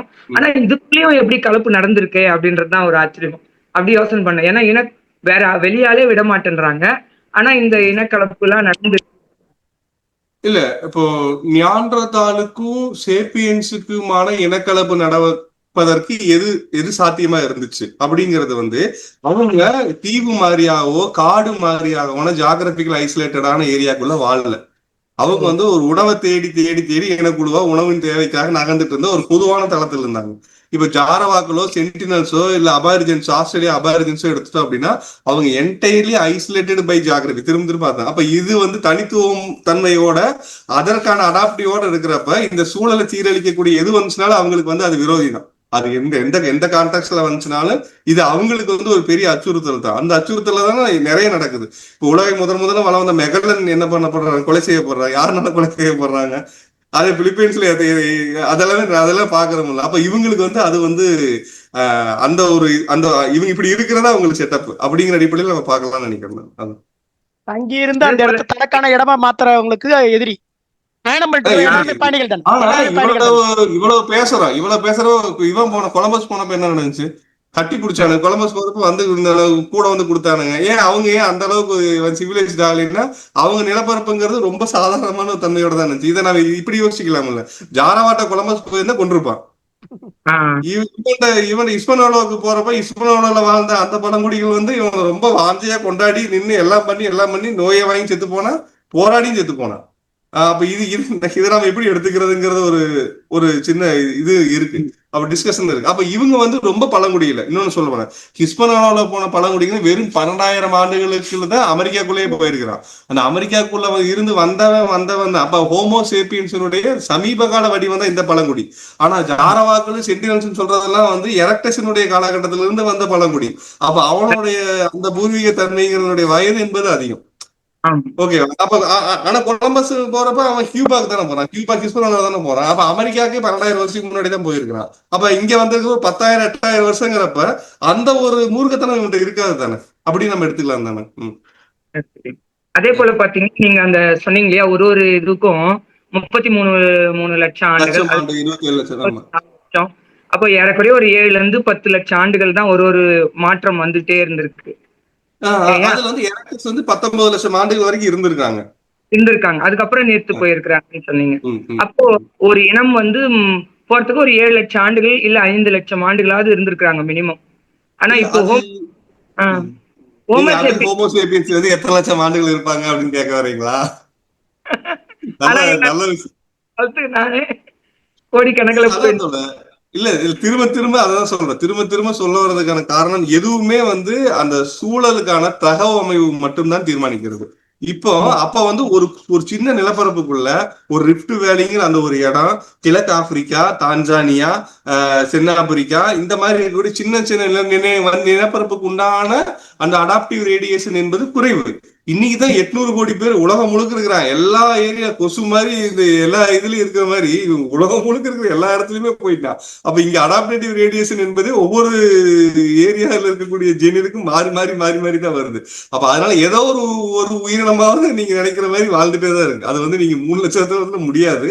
ஆனா ஒரு பெரிய மாசிவ் ஆன ஒரு விஷயம் நடக்குது. இப்போ கொரோனா மாதிரியான ஒட்டுமொத்த மனித மரபணுக்களுக்கும் எதிரான ஒரு தொற்றோ இல்ல ஒட்டுமொத்த மனித மரபணுகளாலும் தீர்த்து கொள்ள முடியாத ஏதாவது ஒரு வகையான சிக்கலோ வருகின்ற பொழுது அது கொலை கொத்து கொத்து கொத்து கொத்தா உங்களுக்கு கொத்து கொத்து கொத்து கொத்தா போகிறதுக்கு வாய்ப்புகளும் இருக்கு இருக்கு இருக்கு. அதான் இதுல இருந்து நிறைய விஷயம் யோசிக்கலாம். ஒரு கிரியேட்டிவே நமக்கு எவ்வளவு கிரியேட்டிவா யோசிக்க முடியும்னு பாருங்க. சூப்பரா அவ்வளவு கிரியேட்டிவிட்டி பொங்கும். ஒரு கதை எழுதலாம், ஒரு படம் விசுவலைஸ் பண்ணி நாம யோசிக்க முடியும். பயங்கரமான ஒரு இன்ட்ரெஸ்டிங்கான ஏரியா அது. வித்தியாசமா இருந்துச்சு. அவர் அருண் வாசகம் கேட்டதும் வேற ஒரு மாதிரி யோசிக்க வச்சது. நன்றி. ரொம்ப நல்லா நன்றி. இல்ல இன்னொன்னு, எனக்கு இந்த கேள்விக்கெல்லாம் பதில் தெரியுமாங்கிறது நீங்களாம் கேள்வி கேட்டதுக்கு அப்புறம் தான் எனக்கே தெரியுதுங்கிற. அதான் உண்மை. ஏன்னா இதை பத்தி பேசுறதுக்கு வாய்ப்பு கிடையாது.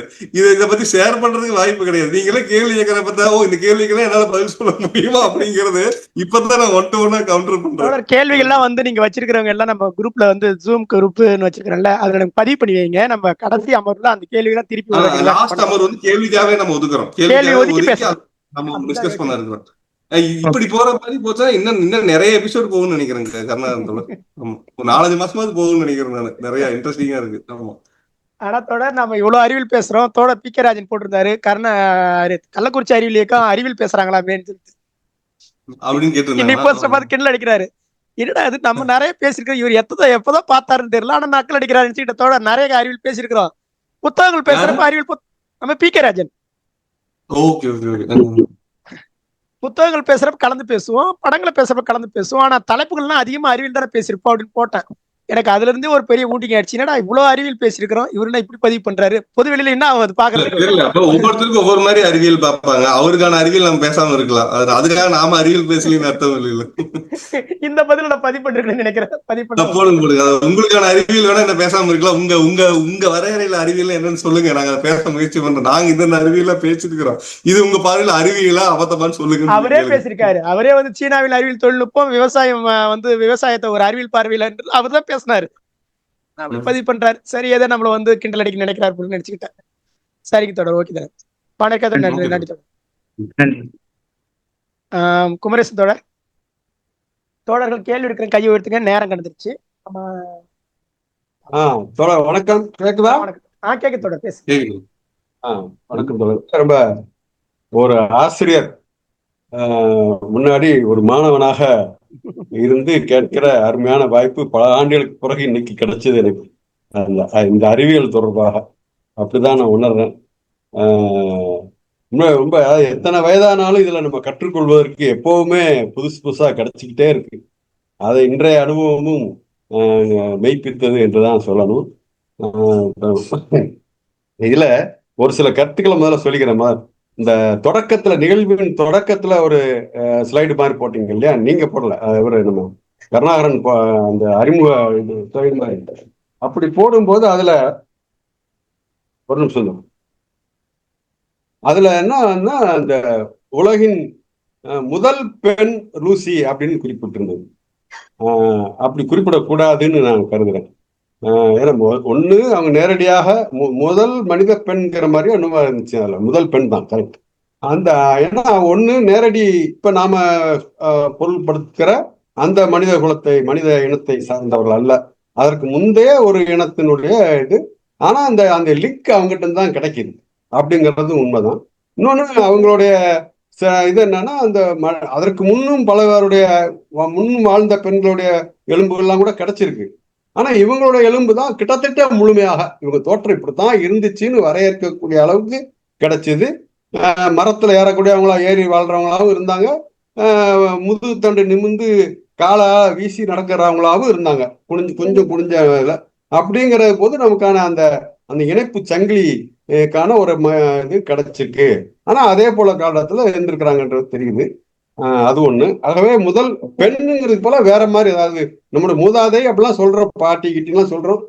ஒரு ஒரு இது என்ன ஒரு இலக்கியபூர்வமாகவும் அழகியலோடையும் சொல்லணும், உணர்வு பூர்வமாகவும் சொல்லுங்கிறாலும் அந்த சொற்களை பயன்படுத்துறதுல ஒன்றும் பெரிய பிரச்சனை இல்லைதான். அதே நேரத்தில் ஒரு சுவையான தகவலும் இருக்கு. என்னன்னா அந்த லூசிங்கிற பேர் எப்படி வந்துச்சுங்கிறதே இருக்குல்ல. சில பேர் என்ன சொல்றாங்கன்னா, இந்த விஞ்ஞானி தன்னுடைய காதலியோடைய பேரை சூட்டிட்டாரு அல்லது தன்னுடைய அம்மாவோட பேரை சூட்டிட்டாருன்னா சொல்றாங்க. அதெல்லாம் இல்ல. அந்த இதை கண்டுபிடிச்சதுக்கு அப்புறம் சந்தோஷமா ஒரு பார்ட்டி மாதிரி வச்சிருந்துருக்காங்க. அப்ப பேக்ரவுண்ட்ல பீட்டில்ஸ் குழுவினுடைய ஒரு பாட்டு, இந்த லூசின்னு தான் அந்த பாட்டு அந்த முழு பாட்டு அந்த முதல் வரி தெரியல எனக்கு. லூசி ஸ்டார் இன் தி ஸ்கைன்னு சொல்லி ஒன்னு வரும். ஸ்டார் இன் தி ஸ்கைன்னு சொல்லி இருப்பார். சொல்லுங்க சொல்லுங்க மறுபடியும் சொல்லுங்க. இல்ல ஸ்டார் இன் தி ஸ்கைன்னு சொல்லி வரும். ஸ்கை ஸ்டார் இன் தி ஸ்கை அப்படின்னு சொல்லி அது வரும். அந்த பாட்டுல அது வந்து அங்க இருந்த ஒரு பெண்ணு தான், ஆஹா இந்த லூசி லூசின்னு வருதப்பா, இதே இந்த உங்களுக்கு பேரா வச்சுடுவோமே அப்படின்னு சொன்னாங்களாம்.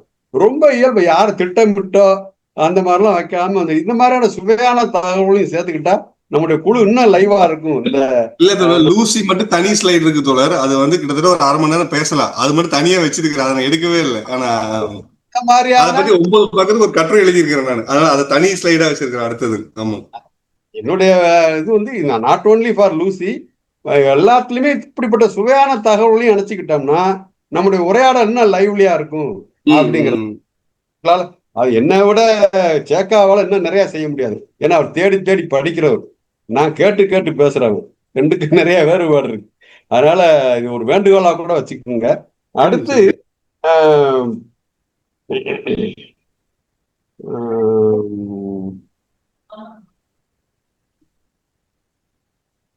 ஒரு நிமிஷம். அதே மாதிரி இந்த ஹோமோ அப்படிங்கிற சொல்லு நம்ம தொடர்ந்து இப்ப இங்க இருக்கிற சபையில இருக்கிறவங்களை பொறுத்த வரைக்கும் பெரும்பாலும் தான். பட் திரும்ப திரும்ப நம்ம இந்த ஹோமோங்கிறது மனிதருங்கிற பொருள்ல பயன்படுத்துறோம். அது குறிப்பா லத்தீன் நம்ம சொல்லுல இருந்து வருகிற போது அந்த பொருள்ல வந்துருது. இந்த செப்பியன்ஸுங்கிறது அறிவார்ந்த அப்படின்னு வரும்போது அறிவார்ந்த மனிதர் அப்படிங்கிற பொருள் கிடைக்குங்கிறத திரும்ப திரும்ப சொல்லிட்டு வருவது பதிவு பண்றதுக்கு வசதியா இருக்கு. ஏனென்றால் இன்னொரு பக்கம் கிரேக்கத்திலிருந்து வந்த ஹோமோங்கிற சொல்லுக்கு இந்த ஒரே இந்த ஹோமோ செக்ஸ்லாம் சொல்றாங்கல்ல, அந்த மாதிரியான. எனவே அதை வேறுபடுத்தி காட்டுவதற்கு இன்னும் அடுத்தடுத்து வரக்கூடியவங்க இன்னும் தெளிவா புரிஞ்சு கொள்றதுக்கும் ஆர்வத்தோட தெரிஞ்சு கொள்றதுக்கும் உதவியா இருக்குன்னு நினைக்கிறேன். அடுத்து இந்த ஸ்லைடு தயாரிக்கிறது உங்களுடைய ஸ்லைடை தான். அது வந்து என்ன ஒரு பெரிய ஹால்லையோ ஏதோ ஒரு நிகழ்வுலையோ ஸ்கிரீன் பண்ணி பார்க்குற போது உள்ள அளவுக்காக இருக்காது. இப்போ நான் லேப்டாப்ல தான் பார்க்குறேன், அதுல கூட அந்த எழுத்துக்களை கூர்ந்து படிக்க முடியல. அப்போ மொபைல்ல படிக்கிறவங்களுக்கு இன்னும் சிரமம். அப்ப அதுக்கேற்ற மாதிரி அது என்ன செய்யணுங்கிறது உங்க பாடு. அது என்ன செய்யணும் எனக்கு சொல்ல தெரியாது.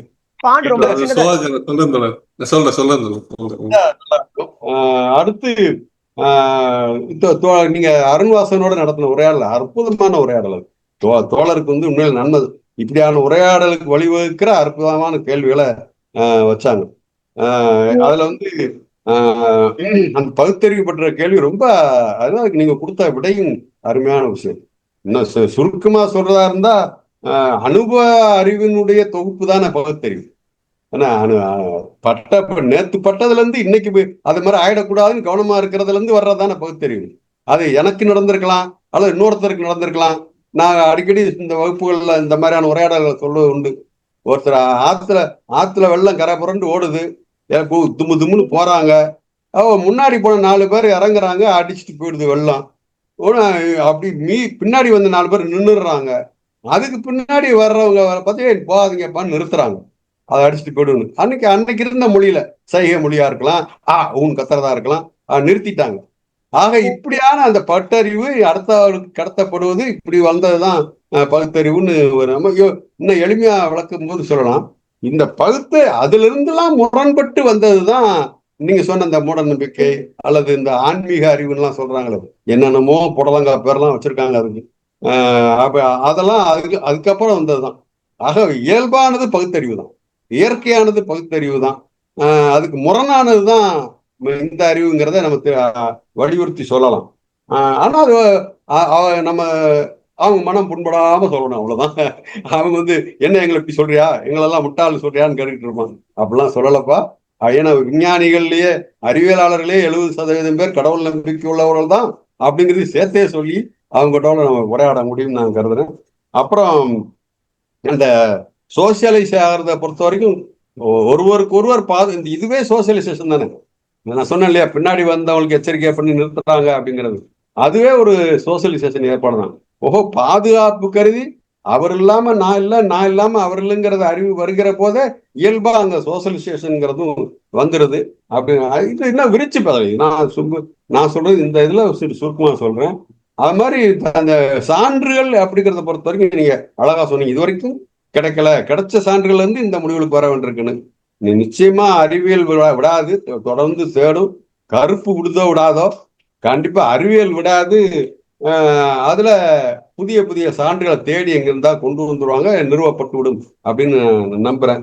அடுத்து இந்த இது பத்தி மரபணு சார்ந்ததா நடத்தை அப்படிங்கிற பிஹேவியர் சேஞ்சஸ் வந்து மரபணு தொடர்பாக அதுக்கு சிறப்பான வழக்கம் கொடுத்தீங்க.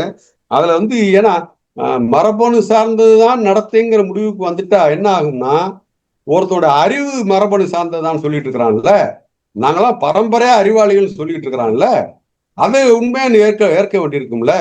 பரம்பரையா நாங்களாம் வீரம், அறிவாளை தூக்குறாங்கல்ல, நாங்களாம் வீர பரம்பரை எங்கிருந்து வருது அது? அப்ப அந்த மரபுங்கிறத ஏத்துக்கிட்டோம்னா அதையும் ஏற்றுக்கொள்ள வேண்டியிருக்கும். அது மாதிரிதான் சில பேர் அடிமையாக இருக்கத்தான்.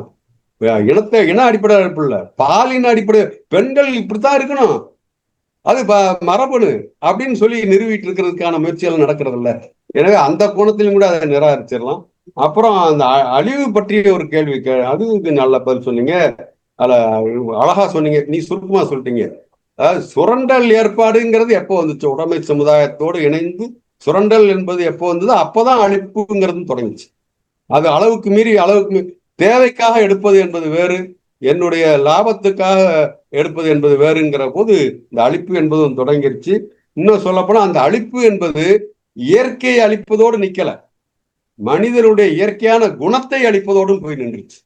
நீங்க சொன்னீங்கல்ல அந்த ஆல்ட்ரூயிசம், அந்த சக மனிதர்களுக்கு ஒத்துழைப்பாக இருப்பது என்பது அந்த ஆல்ட்ரூயிஸ்டோட ஒரு கூறு தானே, அந்த இயற்கையான குணம் தானே. அந்த இயற்கையான நான் மட்டும் நல்லா இருந்தா போதும், அதுக்காக லஞ்சம் வாங்குவேன், கொலை பண்ணுவேன், மோசடி பண்ணுவேன், சூதாடம் பண்ணுவேன், என்ன வேணாலும் பண்ணுவேன், அரசியல்ல பித்தலாட்டம் பண்ணுவேன் அப்படிங்கிற அந்த விஷயம்லாம் எங்க இருந்து வருது? அந்த இயற்கை குணத்தை அழிக்கிறதுல இருந்து வருது. இதெல்லாம் அதை செய்தது எது என்றால் இந்த உடைமை சமூக அமைப்பு தான் அப்படிங்கிற இதை சேர்த்தையே சொல்லிடலாம். ஆக அதே நேரத்துல இந்த அழிவுக்கான மாற்று இருக்குல்ல, இந்த அழிவிலிருந்து மனித குலமும் இந்த இயற்கையும் உலகமும் மீள்வதற்கான மாற்றுங்கிறது அதே அறிவியல் தான் கண்டுபிடிக்கும். அறிவியலை பயன்படுத்தி இந்த அழிப்பு வேலைகளை செய்கிறார்களோ அதே அறிவியல் தானே எச்சரிக்குது. சுற்றுச்சூழல் நிலைமை என்ன இருக்கு, சூழலியல் என்னவாகிட்டு இருக்கு, இயற்கை சமநிலை என்னவாகிட்டு இருக்கு, மனிதனுடைய கடமை என்ன, அரசாங்கத்துடைய கடமை என்னங்கிறலாம் அதே அறிவியல் தான் நமக்கு சொல்லிக் கொண்டே இருக்கிறது என்பதையும் நினைத்து பார்க்கலாம் நினைக்கிறேன். நன்றி தோழர்களே. அடுத்தடுத்த வகுப்புகளுக்கு நான் யூனிஃபார்ம் சொன்னா கூட சொல்லுங்க, நான் போட்டுக்கிட்டே கூட வந்துடுறேன். இன்னொன்னு சொல்ல, லூசி வந்து நம்ம வந்து உலகின் முதல் சின்னமான்னு சொல்லலாம். அப்படி வச்சுக்கலாம், இப்போதைக்கு அப்படி வச்சுக்கலாம், டீக்ரேட் பண்ணி வச்சுக்கலாம். அம்மா கிடைக்கிற வரைக்கும் இவங்க வந்து கிடைச்சிருக்காங்க, சின்னமான்னு சொல்லி வச்சுக்கலாம். அந்த பாயிண்ட், அந்த ஃபாண்ட் என்லார்ஜ் பண்ற பாயிண்ட் தோல 6:28 தோல ஸ்லைடு ஒர்க் முடிக்கிறப்ப, ஏன்னா இன்னைக்கு சூழ்நிலை நம்ம அடுத்த இதுல வந்து நம்ம அதை வந்து ஃபோக்கஸ் பண்ணிக்கலாம். ஓகே பண்ணிக்கலாம்.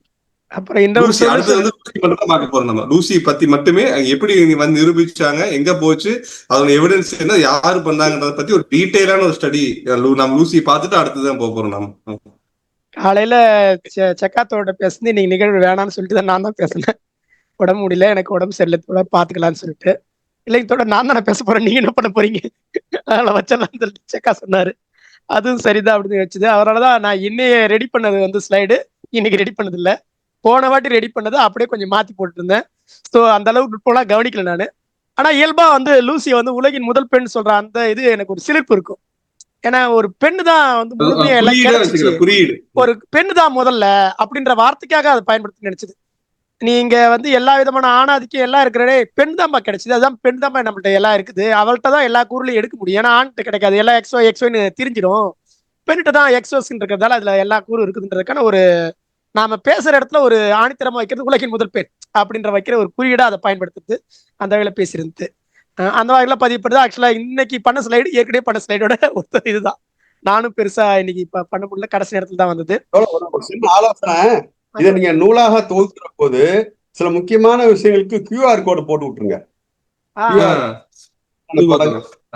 வீடியோவா கூட இருக்கலாம், அப்ப பக்கங்களை பத்தி கவலைப்படாம போட முடியும் நம்மளால.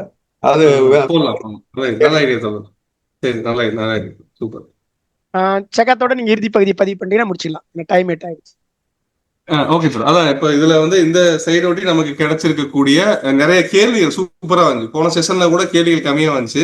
இந்த செஷன்ல வந்து ஒவ்வொருத்தருக்குமே நிறைய கேள்விகள் இருந்துச்சு. அந்த கேள்விகள் வந்து சுவாரஸ்யப்படுத்தி நம்ம தேட வைக்குது. 2-3 விஷயங்கள் இந்த ஸ்லைட்லயே எனக்கு 2-3 விஷயங்கள் வந்து நானே தேட வேண்டியது இருந்துச்சு. இப்ப அவர் கேட்ட கேள்வியில இருந்து நம்ம சில விஷயங்கள் தேடலாம். தேடுறதுக்கான புத்தகம் இருக்கு நம்மகிட்ட. அதனால தேடினா போதும், நம்ம தேடினா மட்டும் போதும். தேடி ரெடி பண்ணிட்டு நம்ம அடுத்த ஸ்லைடு வந்து லூசியில ஆரம்பிப்போம். லூசியை தெளிவா பார்த்துட்டோம்னா அந்த சயின்டிபிக்கா எப்படி அதை ப்ரூவ் பண்றாங்க, அந்த ஏஜ் எப்படி கால்குலேட் பண்றாங்க, அது எப்படி கம்பேரபிளா மற்ற விஷயங்களோட சேர்த்து எப்படி அதை வந்து பண்றாங்கன்ற அந்த கான்செப்டை புரிஞ்சுட்டோம்னா நம்ம அடுத்தடுத்ததுக்குள்ள போறது கரெக்டா இருக்கு. அடுத்ததுல நம்ம ரேண்டமா இப்ப ஒவ்வொன்னு பாத்தீங்கன்னா ஒரு ஒரு ஒரு பிரீஃப் சம்மப் எல்லாத்த பத்தின ஒரு சுருக்கமான அறிமுகத்தை தான் இப்ப பார்த்துருக்கோம். ஹேடல்பர்கென்சிஸ், ஞாண்டதல், இதை பத்தின ஒவ்வொரு ஸ்லைடா பார்த்துருக்கிறோம். அடுத்தது வந்து நம்ம அதை கொஞ்சம் டீடைலிங்கா பார்த்தோம் அப்படின்னா நம்ம வந்து இதுல நிறைய நாலேஜ் வரும். நமக்கு எப்படி வரும்னா, ஒன்னு அடாப்டேட்டிவ் ரேடியாலஜி வரும், இன்னொன்னு வந்து இந்த என்விரான்மெண்ட் வரும், அதனுடைய வந்து காலம், அதனுடைய தன்மை, உடலமைப்பு எல்லாமே தெரிஞ்சுக்கிட்டு இங்க வர்றப்ப எப்படி வந்து how Homo sapiens are superior to the entire Homos அப்படிங்கிற அந்த ஆங்கிள் வர்றதுக்கு வந்து இந்த விஷயங்கள் இன்னைக்கு ஒவ்வொன்றுக்கும் இருக்கிற தனித்தனி பண்புகள் டீடைலா பார்த்துட்டு வந்தோம்னா இது எல்லாமே சேர்ந்து இருக்கக்கூடிய ஒரு இனமா எப்படி ஹோமோசேபியன்ஸ் மாறுச்சு அப்படிங்கிறப்ப அதை நம்ம டீடைலா பாக்குறப்ப சரியா பொருந்துங்கிற அடிப்படையில் நம்ம கொஞ்சம் நிதானமாவே டிராவல் பண்ணி போவோம் அப்படிங்கிற அடிப்படையில என்னுடைய இந்த அமர்வுக்கான ஒரு கன்க்ளூஷன் நான் கொடுத்துக்கிறேன். தேங்க்யூ. ஒரு நல்ல ஆப்பர்ச்சுனிட்டி சீரியஸாவே என்ன நல்லா தேட வைக்குது. தேங்க்யூ. ஆனா நம்ம திருப்பி கேட்டுக்க வேண்டியது என்ன, செக்காவிட்ட இன்னொரு சிந்தனை மண்டையில ஓடிடக்கூடாதுன்னு பாத்துக்கணும். அது ஓடிச்சுன்னா அது உள்ளார போயிடுவாரு அவரு. அதுல இருந்து அவர் வெளிக்கொண்டு வர்றது பெரிய சிரமம். ஏன்னா இன்னைக்கு முன்னாடி பேசுறது சொன்னதே தொடர் இன்னொரு புத்தகம் வச்சிருக்காரு, அதை பேசியோட இதை பேசலாமா சொன்னாரு. ஏன் இவர் தானே அடுத்து சீரியஸ் சொன்னாரு. அப்புறமேட்டு இல்ல நான் இதையும் பேசிடுறேன். 3 சுமந்துட்டு இருக்கிறேன் தோழர். 3 விஷயத்த சுமந்துட்டு இருக்கிறேன். 3 முடிக்கணும். முடிச்சதுன்னா நான் வந்து ஆனா 2 வருஷம் உழைப்பு, அந்த 3மே 2 வருஷம் உழைப்பு. பாசிசம் பத்தி ஒரு தமிழ் இது வரைக்கும் வரல, கண்டென்ட் பாசிசம் பத்தி இல்ல. அப்ப இதுல வந்து பாசிசம் பத்தி உங்களுக்கே தெரியும், 300 கேள்வி பேர் உங்களுக்கு அனுப்பிச்சிருந்தேன். அது போக ஒரு 150 பக்கத்து கண்டென்ட் ரெடி பண்ணி வச்சு இப்ப அதை ட்ரிம்மிங் பண்ற வேலை போயிட்டு இருக்கு. இன்னொன்னு போன வருஷம் ஆரம்பிச்சு, போன வருஷம் மே மாசம் இவர் சிந்தன் தோழரோட 2ஆம் உலக போரை வந்து எப்படி சினிமா மூலமா, எந்தெந்த சினிமா படம் மூலமா 2ஆம் உலக போரை நம்ம தெரிஞ்சுக்கலாம் அப்படிங்கிற பத்தின ஒரு சாப்டர்ஸ். அது இப்பதான் அத்தியாயங்கள்லாம் பிரிச்சு வச்சு எல்லாம் ரெடி பண்ணி வச்சிருக்கேன். அதுக்கான ப்ராசஸ் போயிட்டு இருக்கு. என்னுடைய நாவல் அந்த ப்ராசஸும் முடிக்குது. அதனால வந்து நல்லா இந்த வருஷம் சூப்பரா இருக்கு, ஜாலியா இருக்கு. நிறைய எழுதுறாரு, வந்து நல்லா இன்ட்ரெஸ்டிங்கா இருக்கு. அதனால வந்து நிறைய பேச வேண்டியதில்லை, நிறைய அடுத்தடுத்து பார்க்க போற அந்த இடத்துல வந்து நிறைய நம்ம உரையாடுவதற்கான வாய்ப்பு உள்ளது. இன்னைக்கு அருண்வாசகன் தோழருடைய அந்த ஒரு என்ன சொல்றதுன்னா ஒரு உரையை வந்து இன்னும் செருமைப்படுத்துறது கேள்விகள் சொல்லுவோம்ல, ரொம்ப சிறப்பா இருந்துச்சு. மீண்டும் நான் செக்காவோட சேர்ந்த அந்த உரையை மட்டுமே தனியா ஒரு கட் பண்ணி போட முடியும்னு நினைக்கிறேன். ஷார்ட்ஸா நான் டைம் எப்படி கிடைக்குன்னு பாக்குறேன், ஷார்ட்ஸா போடுறேன். ஏன்னா நல்லா இருக்கும், அது வந்து அந்த உரையே வந்து நல்லா இருக்கும். அந்த செக்காவுடைய அருண்வாசனத்தோட உரைக்கு மிகச்சிறந்த நன்றி. அருண்வாசனத்தோடருக்கு குமரேசத்தோடர் அவருடைய பின்னாடி சேர்த்த சேர்க்கைகளையும் கவனிக்கிறோம். பானரேக்கத்தோடர் அவங்க நிறைய அவங்க எப்பயுமே பானரேக்கத்தோட எங்கெங்கே பார்த்துட்டு வந்திருப்பாங்க, அதை கனெக்ட் பண்ணுவாங்க. அவங்களுக்கு நன்றிகள். மீண்டும் மாதிரியான உரையாடல்கள் எல்லாம் மீண்டும் நாமெல்லாம் மனிதர்கள்ன்றதை உணர்த்துவதற்கான உரையாடல்கள் தான். அவ்வாறான உரையாடல் தொடர்ச்சியாக பயணிப்போம். மீண்டும் இணைந்த நிகழ்வில் சிறப்பு செய்ய அனைத்து வந்திருந்து உரையாடலை நிகழ்த்துற பெரிய சமூகத்திற்கு மீண்டும் நன்றிகள் கூறி விடைபெறுவது தமிழருக்கு கள்ளக்குறிச்சி மாவட்டம். நன்றிகள் தோடு அனைவருக்கும்.